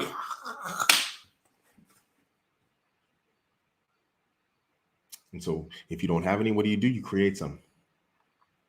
If you can't create some, then you live vicariously through somebody else's drama. Enter social media and Twitter. Walaikum assalam wa rahmatullahi wa barakatuh. Salam Abuamerican. What does your men's community offer in terms of understanding women and dealing with them? Bro, our room, the most active room, because we have multiple rooms in the men's community, the most active room, and I get on these guys about that, is the one that has to do with women in relationships. And we got some, mashallah, we got some brothers that done picked up the game and they are solid, man. Mashallah. There's brothers right now, like Anonymous Assassin. He's in there and he'll tell you, I rarely even have to comment in there anymore because brothers are, mashallah, they're like, alhamdulillah. There aren't many brothers in that group that I wouldn't trust to come on my channel and just talk on the topic of women and how to deal with them. There are brothers in there. There's one in here. I don't know if, well, I won't mention him, but there's a brother in the crowd right now. He's talking. He's in the crowd. I would trust him to come on my show and talk on my behalf about women. If we got one thing down, it's that. I'm like, yo, we need to get the business game going. That's what we need more than anything else. We need the business game now. We got this. So in that regard, man, bro, you can go there. You can ask dudes. Dudes were digging up like comments and stuff from like 2 years ago. Like, yo, this stuff, how do we like not review this? How do I miss this from 2 years ago? We got a whole lexicon of just like amazing when it comes down to that. That is a selling point I'm willing to go on. And you guys know I don't market, and you guys know I don't shill. I say co-wife.com, Abuamerican.com. But I don't really like, yo, the community, go sign up. Blah, blah. I don't really do all that stuff. You guys know I don't shill that stuff. But I will say that is probably the top selling point. That, I mean, mashallah. $10 super chat from GZ, man. Barakallahu feek. If your wife complains about not traveling enough, do you stand firm or take her out? I mean, generally when I travel, I take my wives with me anyway. I don't like to travel alone. Contrary to popular belief, I'm a good-looking guy. Mashallah, I got myself still. Look at them gains, bro. Look at them gains. Look. So, mashallah. Mubarak feek. Allah has given me, he's made me ahsan and taqweem. He's made me in the best of molds, in a good way. And despite being 49, I'm very fit, I'm very active. There's not too many women who can keep up with me physically, despite, being literally almost 30 years younger than me. I speak from recent experience, even my wife said it today. She's like, I just don't believe you're 50. She's like, I'm out there doing pull-ups. I'm riding my motorcycle downstairs and just doing all sorts of crazy stuff. So, the point of all of that is I don't like to travel alone because I do still garner the attention of women, when I go places. And I'm a man. I'm not saying I'm going to do anything haram, but it's just like, it's kind of hard even at 50 not to entertain women. And so, I take my wife with me. Why am I going to sit here and put myself in a position of like, just like, oh man, it's like, yeah, sure, go ahead, put your number in here. Why am I going to do that to myself? Because I'm not going to call her anyway, but this is like, it feels good as a man. And so then, you're like, well, maybe, You know, number three's been acting really crazy. Can you close the windows? Yeah. Just close that one. No, you can't reach it, can you? Oh no, it's not that high. Yeah, we're okay. I think we're okay. Yeah, you're out of camera. So for me, it's important to travel with them because I don't it just spares you the fitness. You got what you want, so why not take her with you? It's not. Yeah. Yeah, you start getting goofy thoughts in your head when these pretty women run up on you, or whatever else, and you're like, number three might have to go. She was talking about like she wasn't going to make my sandwich yesterday. I'm joking. Don't nobody fire no bent over stuff like that. But you know what I mean? It's just better. Why wouldn't you take her with you? You know what I'm saying? Unless she's like now there is an exception. Obviously, if she's been acting bad, then of course you don't reward bad behavior. Don't reward bad behavior. Ling Ling's had to deal with this. I've left her behind because she's like been acting bad. I was gonna take him, her and a co-wife to France, and she was acting crazy. I'm gonna tell the story, and I just stopped the car. I turned around. I took him back home. I was like, there's no way I'm paying for everybody to go to France, and you treat me like I'm a wanker, like I'm some dickhead. I'm not doing it. And we went back home. Yes, that was in Saarland. Yeah, obviously you forgot. Yes. So I just took everybody home. I just went back home. I turned the car around back home. Don't reward bad behavior.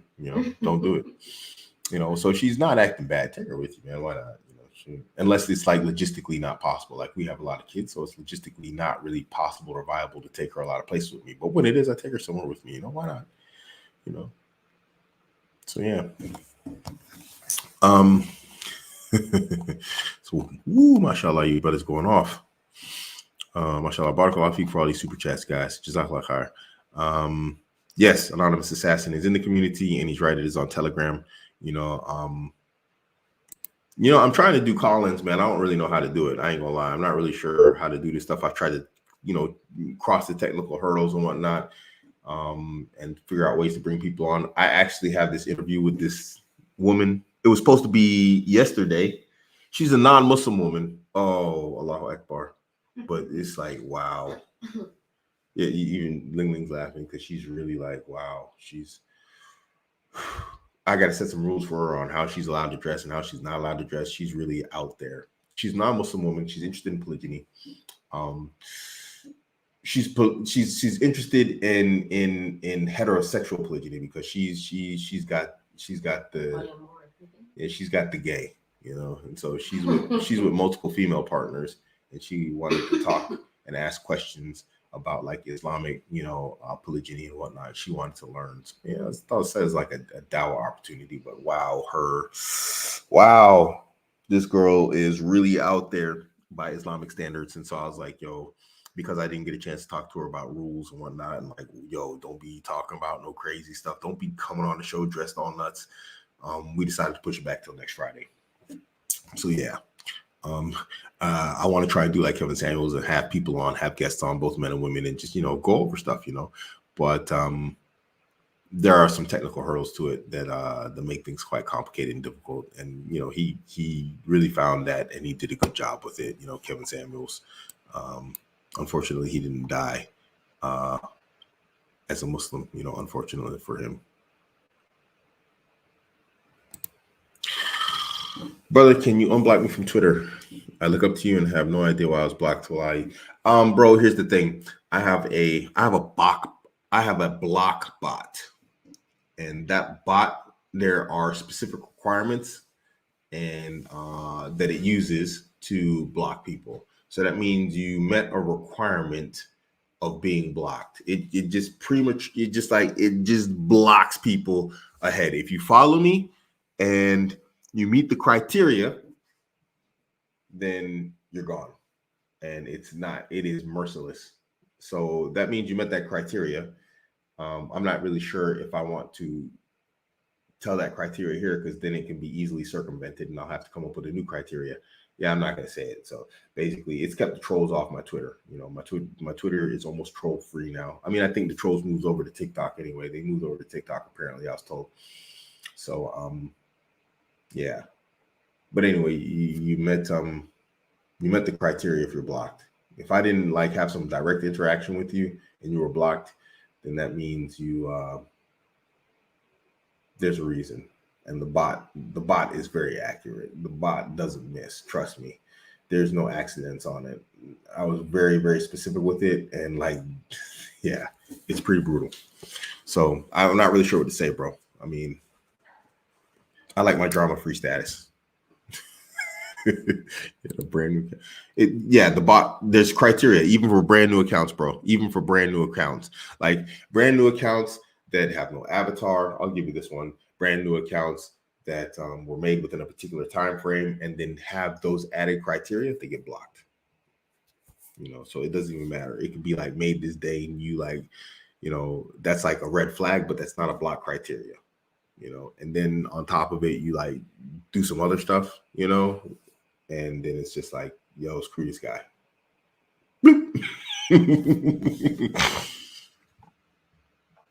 Well, you know what? Actually, you know what? I'll tell you because I have my book on trolls. And so when the trolls show up, I just market my book and I sell books. So actually, the trolls have been making me money. The criteria is this, bro. If you follow or are followed by 2 or more trolls that have been blocked in the past, you will be blocked. So what this means is basically at some point you either follow 2 trolls that I've dealt with in the past, or you are followed by 2 trolls that I've dealt with in the past as a minimum, which means you are related or closely connected to some of my enemies, people that made up lies and like faked tweets against my wife that, my wife is not going to forgive them. It's going to be something that meets them on Yom Qiyamah. And obviously, if those were real, then her and I would have issues to deal with. But because we know that they were fake, it's my job to also react harshly against people who would tell lies and make up, exaggerations, lies against my wife. So you follow or are followed by trolls that I've dealt with in the past. And therefore, you are categorized by the bot as an enemy. Okay? So if you show up with trolls, I'm going to market my book. You usually make me money. Now you guys have the criteria.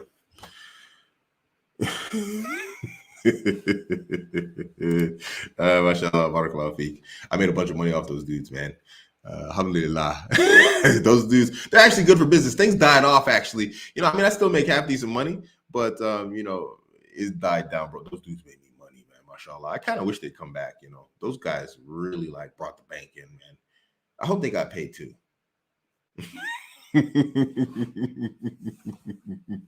They really are. They really are, bro. There was a. Should I say this? I don't know if I should tell you guys this. Them trolls showed up, bro. Those dudes. This is no joke. Those guys got me a $6,000 week. Thank you, trolls. Those guys gave me a $6,000 week. I was literally like, yo, if this stays like this, I can quit my job. Of course, it died down. I kind of miss those guys. I wish they'd come back. One of the trolls showed up and he was talking. I sent him the screenshots. He was just like, the dude just disappeared. He closed his account. And then what they do is they've got a bunch of burner accounts. Because I hired whatchamacallit, I hired a hacker to track these guys down. This is why I know that these guys, they're not Somalis. They're actually a bunch of Arabs. They're Arabs acting like Somalis. So anyway, he tracked them down. He says what they do is they make a bunch of accounts and then they log on, log off, deactivate, activate them as they do their stupid trolling stuff. And then they use these different accounts to follow each other to give the accounts credibility, if it's a real account. But what they do is they overlap so much that eventually the bot picks it up. So even if they make a new account now and the bot, eventually at some point there's going to be overlap and then the bot's going to spot it, You can't outspeed the bot. The bot actually crashes my browser sometimes, because like when like new people show up and they start following me, you can just, like, my browser starts slowing down and I'm like, what is going on? You can tell that thing's like going through like that whole, it's like it's whatever else. It's the person's it follows, and you can see it's like just my browser just like grinds almost to a halt. Sometimes it just literally crashes. So yeah, anyway, going on. You're a betting guy. Can you kindly elaborate on marketable skills? I don't understand the question. It's an internal thing, bro. You're gonna have to come to satisfied. I think the women thing is kind of insatiable, bro. I don't think there's a way. Why did the Sahaba before Islam came have like 20 plus wives? They could have had 2 and stopped. They could have had 4 and stopped. They could have had 6 and stopped. They could have had 10 and stopped. And some of them was like just racking up wives. Why? Because the male desire for more women is insatiable. But there comes a point when you're going to have to control the beast. Are you a beast or do you control the one inside of you? You're going to have to pick which it is. And I was actually having this conversation with GK. GK is here. I was talking about this. There comes a point where it's like, what are we? Are we animals? And it's not negative. We were just crossing ideas, and we came across one of the ideas that we were talking about, like hedonism and whatnot. And so I was giving him my theories, and we were talking about theories back and forth. It was a cordial conversation. There was no shade or anything. But I was just like, there comes a point where it's like we're gonna have to like separate ourselves from the beasts.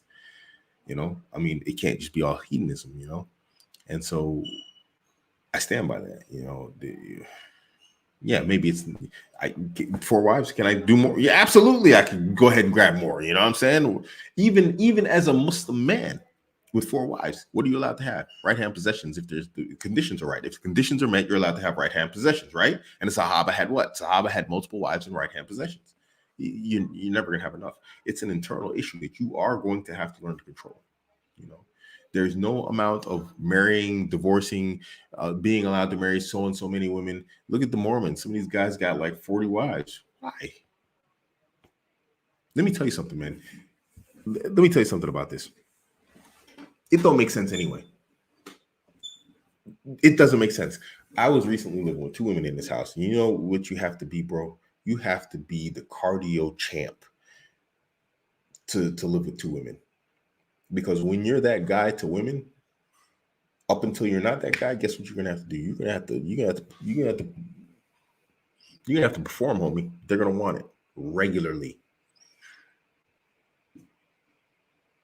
You do it 40 plus wives. You know how hard that is with 2 in one house, bro. And then you got together on top of that anxiety, competition anxiety. You know what I'm saying? So more than 4, bro. You got real issues, man. I mean, yeah, it's like yeah, but it's like I wouldn't. I would say if you're struggling with 4, then you got internal problems that you need to take care of. You know what I'm saying? And yeah. What's your opinion on having your first wife look for another wife and you introducing to? Yeah, I've done it. That's how I met the one that's gone now. Langley introduced me to her. Yeah, it's fair. A matter of fact, that's on co-wife. That's an option that's coming. That a wife can make a profile on behalf of her husband. But we're obviously we're up and running. But we're working on stuff while being live, and so updates and upgrades are coming. That's eventually down the pipeline. But right now, this is something that's in there for the future. So yeah, absolutely. Perfectly fine. I think it's okay, in my humble opinion. Yeah, no, I agree. We talked about this earlier. Obviously, I was ranting and rambling because I just came off of a ride, and so I wasn't mentally like prepared for this. But yeah, I need one too, bro. No, I don't need a real life block. I'm actually pretty good, man, in real life, but online it's kind of crazy. Yeah. Where are we? Allahu Alam. Yeah. I don't. Yeah, Allah knows best. that's for the scholars, man. You gotta.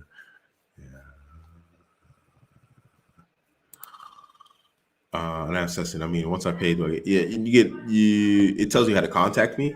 You get a message on how to contact me, and then there's some requirements you're gonna have to, fulfill. I've never had a person not fulfill them, and then I explain the groups to you, let you in the groups, and then you're in the wild with the crew. Yeah. Is it difficult for women to walk outside? No, not here. At least not where I'm at. I live in the countryside. I'm deep country out here, and there's no problems. My wife was riding a bicycle today. She was wearing the cob while riding the bike. We stopped, got kebab and stuff like this. From the Turkish brothers. Inshallah, yeah, no problems, bro. Not an issue.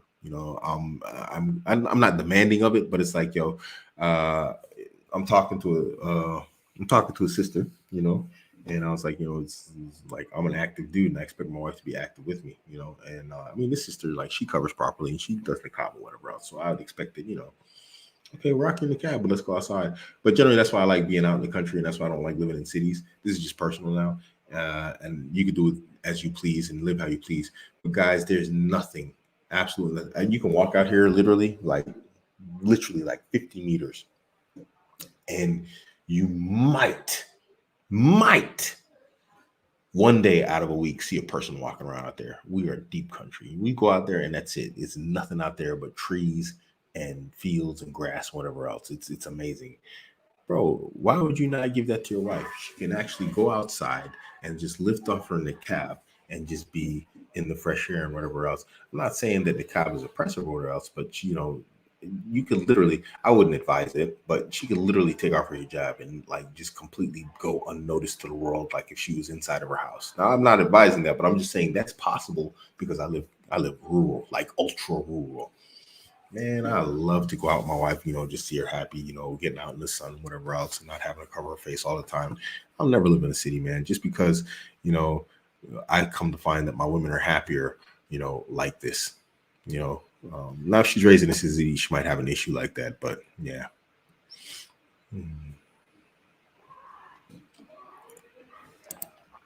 I talk about this a lot. Raised in traditional values, it's superior. Raised in traditional society is superior, and that's not to say, now listen, now I've dealt with women who were raised in the West, but they come from traditional societies, and so their households were traditional and whatnot, so that's a positive.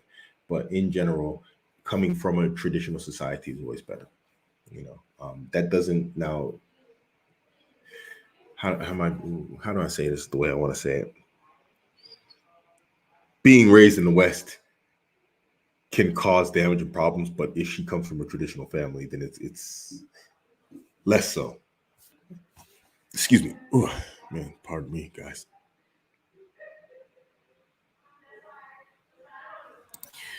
No, bro. I mean, there's no straight jacket, bro. Just in your mind, the easiest way. Okay, so the question: do you expect to continue to earn your wife's respect, or should she have utmost and total respect after marriage? After all, she wouldn't marry you if she didn't respect you. Yeah, I mean, she should respect you, and you should be a man who inspires respect. You should inspire respect in your woman. But at the end of the day, the problem is a lot of guys get lazy. So you have to view your relationship like the bills. The rent is due every day. Just see it like that. Rent is due. Don't, and so you don't take your foot off the gas pedal. And that's what a lot of guys do. They get lazy, they get complacent. And what's important is that you don't do any of that stuff, The rent is due every day. You know what I mean?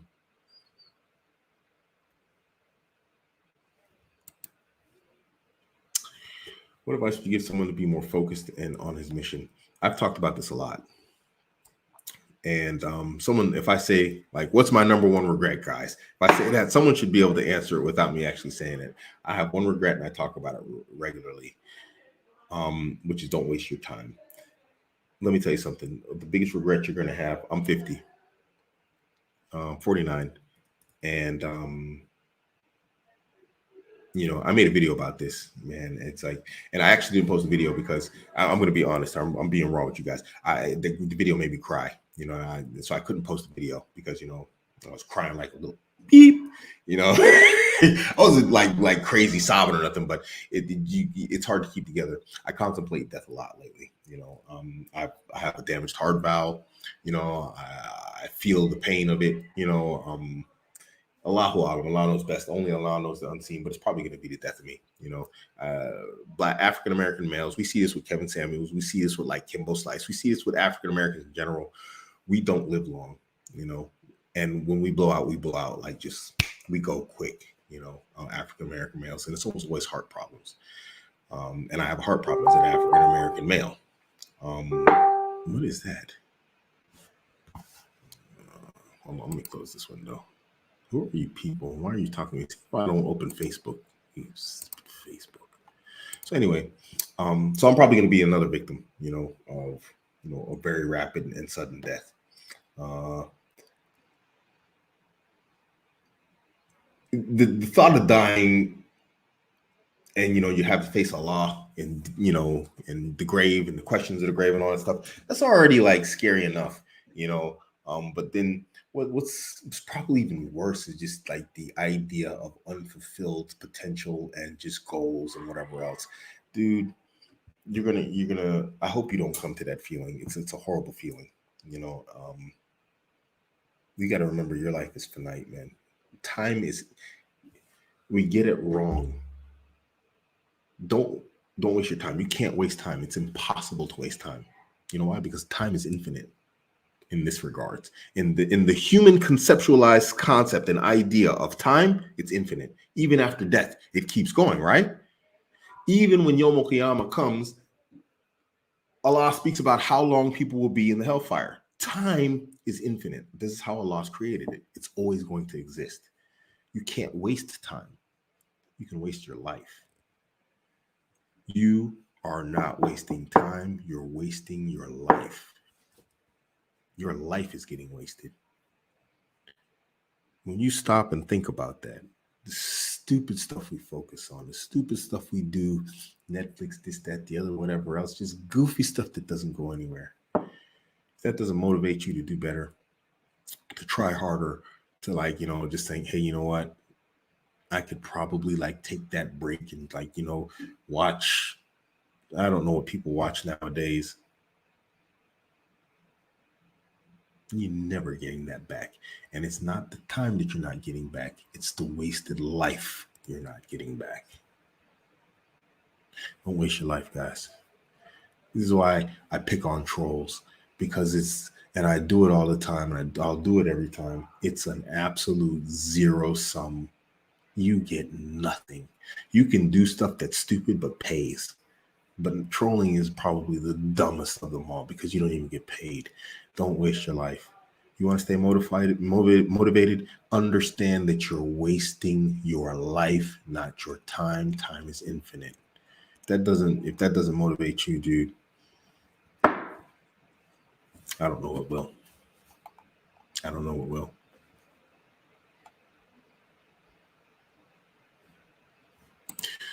I mean, not that I've noticed. I haven't seen that, my women are hindered by it or whatnot. I personally haven't noticed that,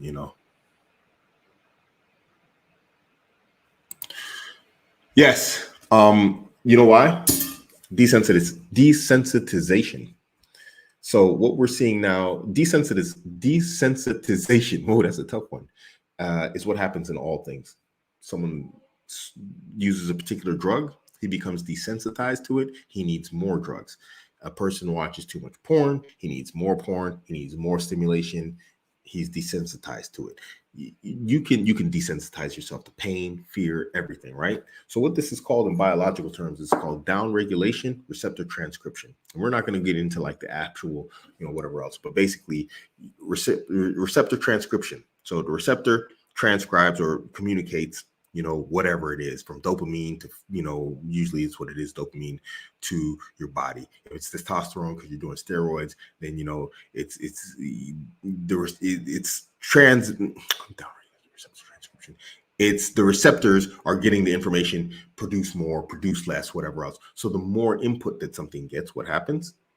It downregulates receptor transcription. AKA you need more because it's downregulated. So let's say you have 10 receptors, right? You overflood your receptors. What happens to your receptors? Oh, whoa, we're getting too much input here. Downregulate. Boom. You no longer have 10 receptors, you have 5. So you need more input. Those 5 are left. What? We just took away 5 and we're still getting crazy input because you're putting in more to get that dopamine hit, whatever it is you're trying to get, testosterone, whatever it is. And so your body desensitizes itself more. You got 2 receptors. Downregulation, receptor transcription.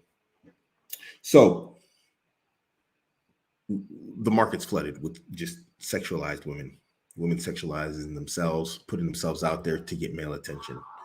Regular women are just out here showing too much skin, trying to get male attention. Men are like just absorbing it. Women are getting, the same thing. So they show more skin so that they can get more attention, so they can get more dopamine. And men are looking for those more pictures, so that they can get their dopamine hit and their false sense of like pleasure, whatever else. And so everyone's become so desensitized to it that it's no longer special. It's like, now I need something else. So now what happens is the idea and the concept of everything being covered becomes attractive again, because you are so used to skin. They're so used to seeing everything that's like what you can't see now becomes attractive. The beauty of Islam. Look at this. Allah knows his creation best. So now, in order to feel good about women and be obsessed with women, what do? They need the woman to be covered. They need the woman to be covered because you know what? It's not special. There's nothing great about seeing naked women. You can turn on the internet and not even look for it and find it because they're everywhere. Regular women are doing it and it's not special. And pros are doing it. And you know what? It's not special. But that woman over there, oh, wow, man, you can't see nothing. Why is that? It's so unaccustomed. It's so different to what they're accustomed to that it causes a different reaction. Here's the beauty of Islam, man. So yeah, why wouldn't they be? Why wouldn't they be? It's superior. It's better. Because that's what every man wants at the end of the day. And this is proof. This is absolute proof of the haqq of Islam. I mean, this is not the absolute proof. Obviously, there's more than that. I'm just saying it's like the further in we get in Western society and its corruption, the more hammering just Islam's come along like, yo, guess what? We're right. Bam. Hey, the Muslims, they're right. Bam. It's just like, yo, how many more hits to the head you going to take before you become a Muslim, man? How much more is it going to take? What's it going to take for you to come around and understand that we got the truth here? You don't want to join us? Okay. All right, man. Being a hater ain't hurting us, dude. We don't need you. Islam don't need you. You need this. Why fantasize? Come a Muslim and get you one. Yeah, but goofballs. Going goofball. How should I approach a woman for polygyny? Just charging, guns blazing. Yeah, why not? That's why we made co-wife. So you ain't even got to do that. It's like she understands right off the rip. Okay, this is what it's hitting for. I'm here, and these dudes, they're down for the poly. Now, if you suck at negotiating and she gets you off of that, that's a different story. But that's the heart of that. It's like, because apparently this is like a serious problem that a lot of brothers have, but it's also something that a lot of brothers want. How to broach that topic, but at the same time, like, where do I find women that are okay with this? So we're trying to put that together. That's what COA is about. So tell everybody about it, tell everybody about it. We're live, we're up and running. So yeah, let the people know. But guns blazing, bro. Guns blazing. Don't beat around the bush. If you read Hagakure, the book Hagakure, ignore the Shinto Buddhist BS inside there.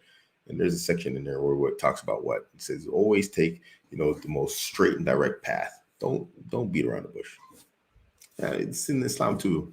Waqulu qawlan sadida. And say a word straight to the point. What's she gonna say? No. She's probably gonna say no anyway. When you do, if you tell her you ain't gonna pay her no 50,000 euro maher, so you know what I'm saying? Why do you still marry 20 drama? Okay, so why do you still marry early 20 women if they, as you said, are prone to seeking drama and toxicity? Wouldn't it be easier to stick with women in their 30s that are past that stage. Like I said, and I said this before, this is not all women, it's not all women are like this, but they are prone to it. Yeah. Why? It's like asking, like, why are people? Why do women go after rich guys? Why do women go after bad boys? So I mean, why? Because we're humans, man. That's what we do. The OkCupid statistics, look them up. They talk about this in detail. All age demographics of men from 18 to, I think it was like 64. They all went for the same age demographic of women, which was 18 to 24. All groups of men. That was their primary pick. This is how Allah's created us. That's our strongest preference. Now, it doesn't mean there's anything wrong with 30-year-old sisters, especially in my age group. We're looking at a sister that's already like, 20 years younger than me. It's fine, but 20-year-old sister's gonna marry me. Why would I marry her? You know what I'm saying?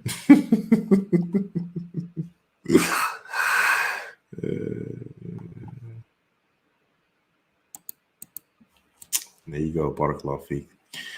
Hassan al-Basri said to the effect of, O son of Adam, you are but a collection of days, and each day passes, a part of you disappears with it. It's true.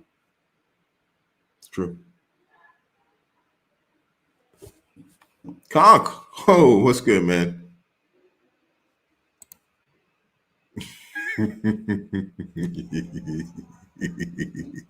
Yeah, I'm gonna jump up.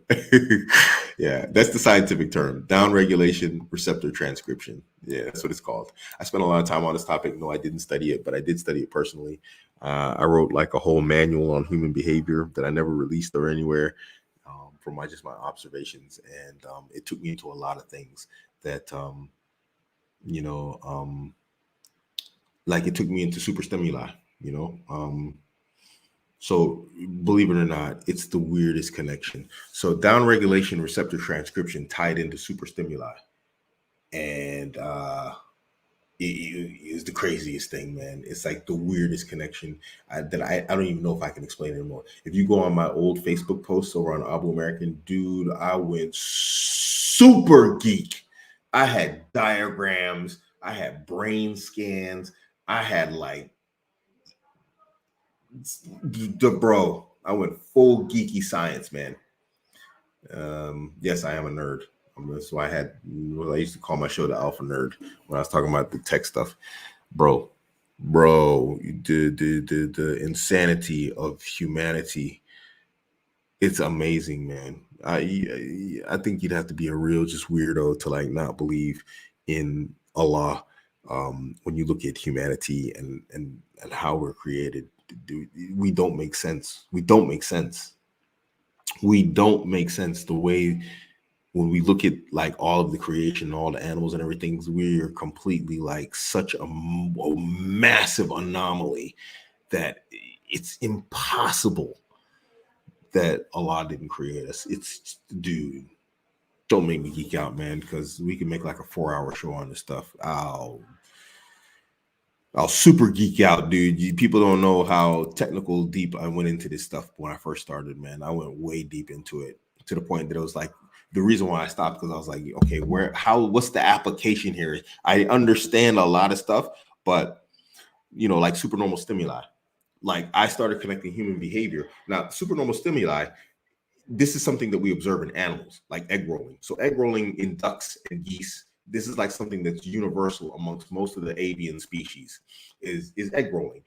And they roll the eggs, for whatever, because they're birds, So they noted that like even outside of mating season, that when they put eggs that were obviously not from those birds' nests, they would still egg roll. So they'd still roll the eggs. So it's a supernormal stimuli. And so when I was looking at human behaviors, I was like, okay, so if we have this in the animal kingdom and, and we're looking at human behavior in terms of like reproductive behaviors and whatnot, what are supernormal stimuli? And so I started like relating like a lot of human behaviors, especially in women, that fall into the category of what we can consider supernormal stimuli. Now, one of the things that was checking a mirror. So now this is a very tenuous like connection. Do you guys want to hear this stuff? I'm geeking the freak out again. You know what? I will geek out on this. So anyway, needless to say, yeah, humans don't make sense when we look at us like compared to animals. Don't make me geek out, dude. There'll be like two people in the room. So anyway, let's keep going.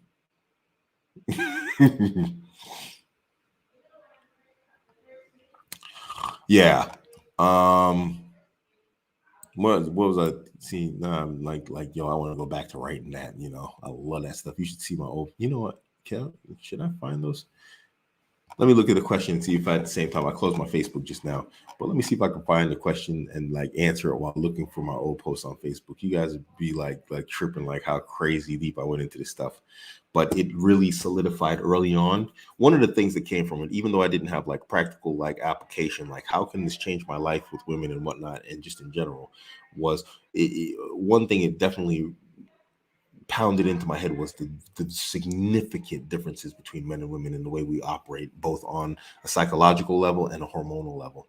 And it was just like at that point, it was like the science was so just resoundingly clear that there's no way men and women can think the same. It's impossible. Listen to me. It's impossible for men and women to think the same way. That we can even come to the same conclusions based on mathematics. It's unbelievable. Let me get it out right now. You guys geek me out now. Now I'm geeking out. All right, I'm gonna geek out here. I'm gonna find you the post. Okay. So anyway, it's amazing that we even agree on mathematics as men and women. That we come to the same conclusion that 1 + 1 = 2. It's unbelievable that we come to the same conclusion. Because we leave. What are you doing, man? Close, man. Stupid Facebook. That's why nobody comes here anymore. Douchebag. So anyway, douchey old Facebook, man. I don't ever come here. I just use the post and like run ads now. So anyway, that we even come to the same conclusion in terms of mathematics and whatnot. It's just I find it amazing, because the way our brains are wired are so just massively different. And so I don't know how anybody even takes SJWs and all this type of stuff. Man, I could go back forever. Look at this, man. That's a lot of stuff, dude. I don't know how anybody gives them like any credit to like, talk on matters. Am I back far enough? Let me see. Hold on. Let me slow down here, guys. No, I'm still getting videos. So anyway, let me find the question here that I can maybe possibly answer. Share the poster. Yeah. I'm looking for it right now. I'll share the screen as soon as I find it. But dude, this is like from like when I first made it. So you gotta imagine this is like 6 years ago. So I'm scrolling back down through my Facebook. I know it's here. It's just I just need to find it. We're getting actually closer because I didn't really use my whatchamacallit that much, my Facebook that much. So it should be pretty easy to find. Yeah, we're getting close. No, actually we're not. We're still scrolling though.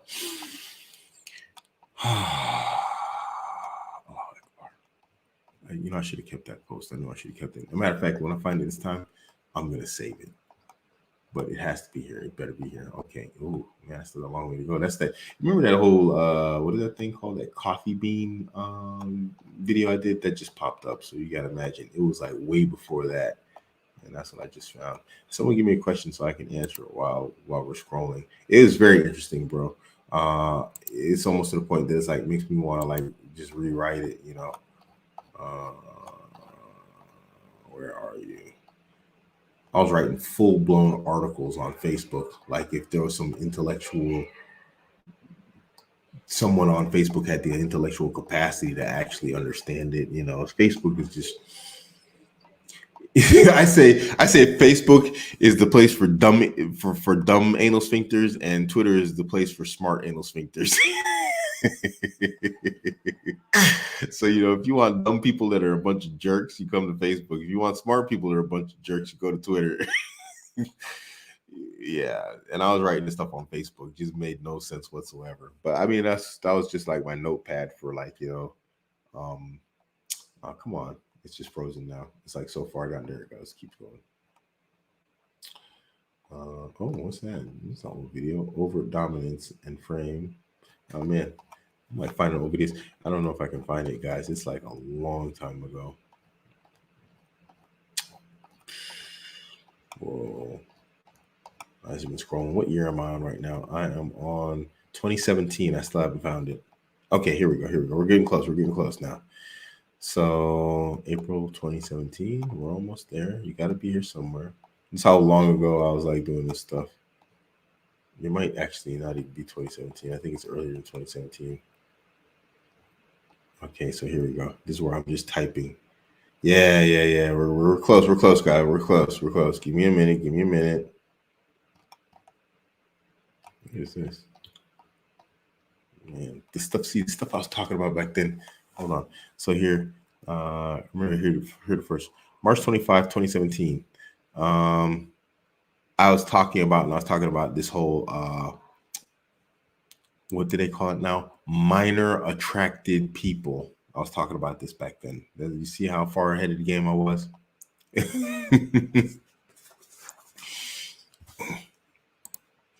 In high school and college, I witnessed a lot of hijabis who were arrogant around Muslim brothers were having dinner with these non-Muslim playboys who basically use hit and run these hijabis. I noticed this in London. So what happens is, this is what I saw in London. Sisters will be real hard with brothers, lower your gaze. But then when it comes down to Michael or Carl, she's real relaxed and real cool with those guys.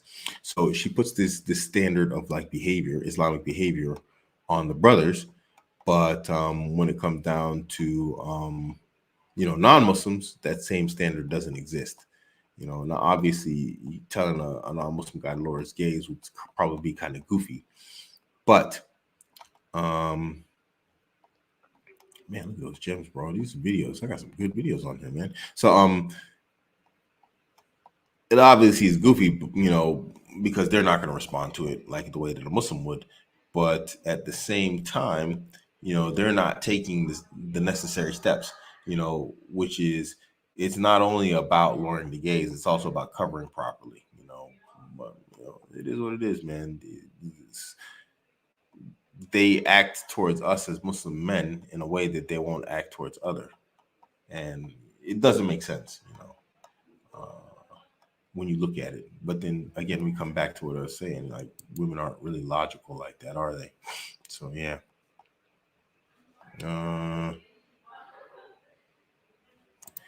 Yes, it is. Crypto mining is still profitable. I follow a guy, Son of a Tech, on Twitter, and he's talking about his returns, and they are quite good. He's mining on Crazy Pool, and he's like, the returns from Crazy Pool he said they're very high right now. I haven't been mining, actually. I walked into a job now that's just like, it's so well paid. I'm just like, I haven't even been looking at mining, but I haven't lost my interest in crypto or nothing, but it might have been the very first post I ever made. Maxims and social observation, gynocentrism and polygyny. I'm opening that article. Oh, I wrote that one. Wow. Maxims and social observations, gynocentrism and polygyny. I wrote that article. And it's gone. You gotta be kidding me. This page cannot be found. Oh, that must have been good, man. I was on some next level geekiness back then. So anyway, let me keep on looking at these questions here. 3, but you can hear right now. You hear the conversation. Ling Ling's talking to potential number 4. So she's been talking for like 2 hours, 3 hours straight. So I'll probably, inshallah, I hope for. Abuamerican, your thoughts on this? A brother found his dad a second wife. Okay, people are saying he's impious towards his mother, but this, yeah, no. How is that impious? How are you impious in a permissible act? I don't understand this one. Someone explain this to me. He's not impious to his mother because it's a permissible act. It's just a permissible act that she doesn't like. That doesn't make his action impious. It just makes her iman at a low place, and she's displeased with, the decree of Allah, which allows her husband to have multiple wives. There's nothing anywhere that someone can show that I know of. Maybe someone has something from the ulama that says that there's some sort of impiety, aka, and impiety is what? Impiety always can be determined or be considered an impermissible. What's an impiety that's not an impermissible? I don't know. Someone answer me. Is there something that you can be impious at? It's an impiety and it's permissible at the same time. It's not a haram act. I mean, from what I'm understanding, they're trying to say that finding someone a second wife in a permissible way is somehow impermissible because another person doesn't like it. So since when does it's a goofy statement, man. This is why you guys, this is why, not you, I mean, this is why people need to study Aqidah. This is why people need to study the creed of Islam, and Minhaj. This is the importance of it. Because now you're making a ruling that basically someone did a permissible act, arguably a praiseworthy act, and it has become impermissible.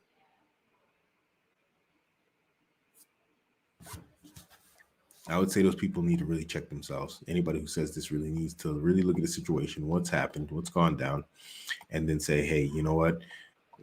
Maybe we're not pleased with it, but this is an issue that we need to work on ourselves in. This is not something, if he hasn't done anything haram, promoted something haram, he actually promoted and brought something halal to his father, and we have a problem with that, then they really need to look at themselves in the mirror.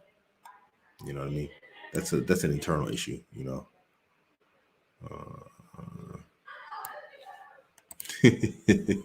pretty much.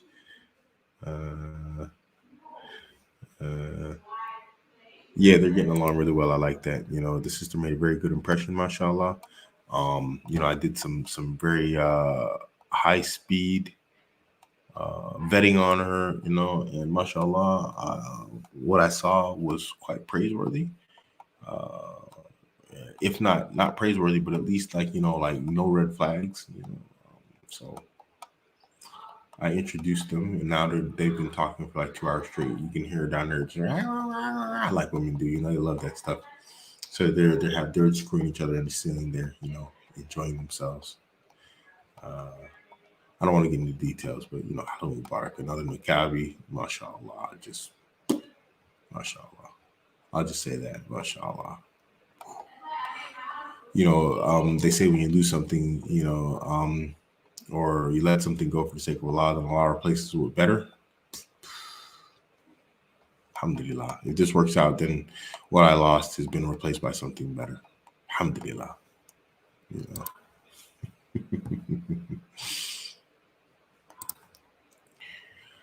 Yes, I've done Muay Thai and conditioning your shins. So I also did lactosa escrima. I don't know if you know what lactosa escrima is, but it's stick fighting. It's Filipino stick fighting. Take those bamboo sticks that they use and roll them on your shins. Don't hit your shins, roll them on your shins.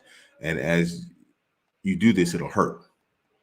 And then as you become more and more conditioned, roll the sticks harder and harder on your shins to the point that it'll eventually come to the point where you're. So hold on, let me try and get this on camera here for you. So what you're going to do is, let me see if I can do this. So you're going to take, let me see, do I have something I can demonstrate? Let's just say this is a pen. The pen is the thing you're going to roll the stick on your shins. You're lying down flat and you roll it. And then there's going to come a point where you're going to lose sensitivity. So what you do then is you sit in this position and then you really roll it, because you can use the pulling motion to like really get pressure, and just keep doing that, over and over and over and over. I did that for a long time and I had iron shins, but I stopped doing it because I'm an old guy now. Really, I'm, now I'll probably like end up shooting somebody, instead of fighting them. But back then I was more concerned with like, if I'm going to end up in a fight. Now I'm too old to be fighting people. You want to mess with me? Okay, take this. Blah, blah, blah, blah, blah, blah. Pew, pew, pew, pew, pew, pew. So, yeah, conditioning with sticks, is one of the techniques. I learned that actually from a Muay Thai coach. And, yeah, it works very well.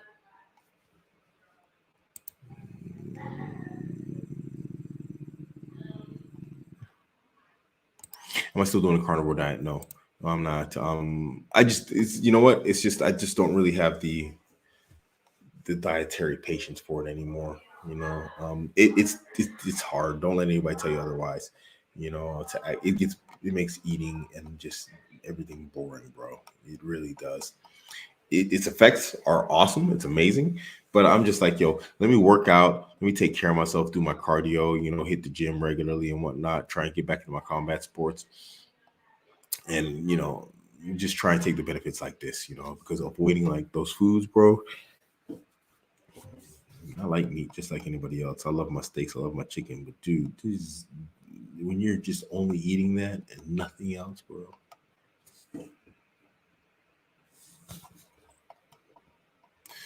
I feel like the opposite. I feel like I can only imagine this is what a vegan feels like and why they're so miserable.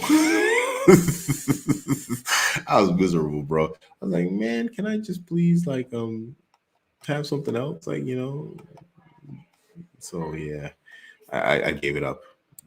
Awesome results though. I can't find the article, guys. Sorry. Yes, I am a black belt BJJ. I am a BJJ black belt. I'll find the article, guys, and we'll do it on another show. I might be on. Well, no, today's Saturday, actually, isn't it? Yeah, today's Saturday, so I won't be on tomorrow. But me and Sadiq Babs, we're talking about going back on. Me and Sadiq, we're talking about making a show again. So yeah,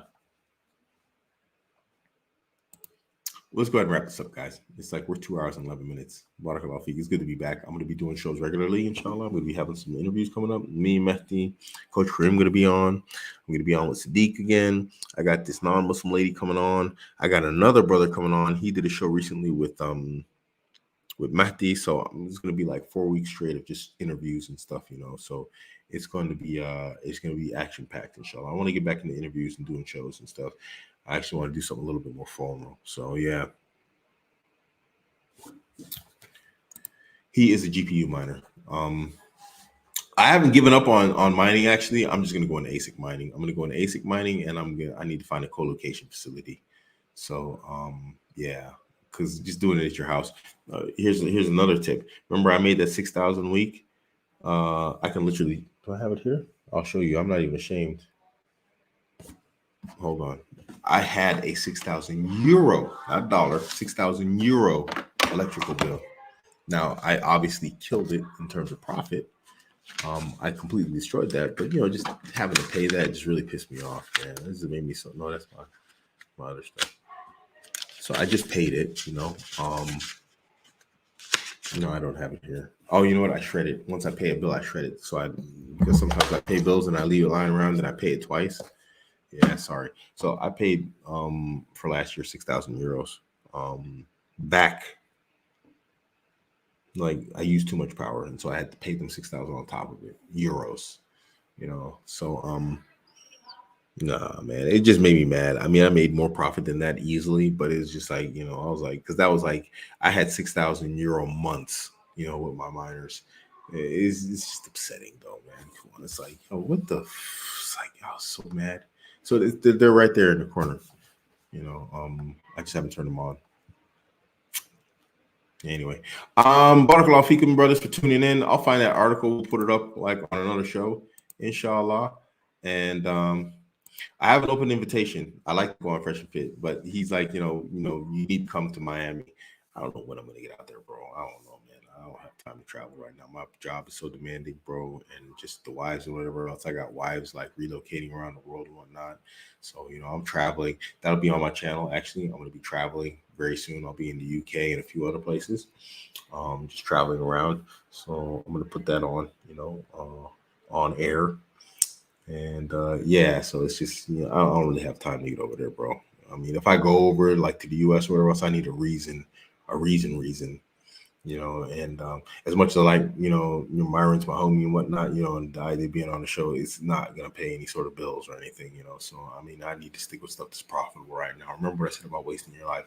I'm not saying being on Myron's show is a waste of your life, but it kinda is at the same time. And I don't mean that in a negative way. For him, it's a good thing. That brother makes a lot of money off that YouTube show. But if I go on there, is that going to convey and translate to something positive for me? Potentially, yes. Potentially, no.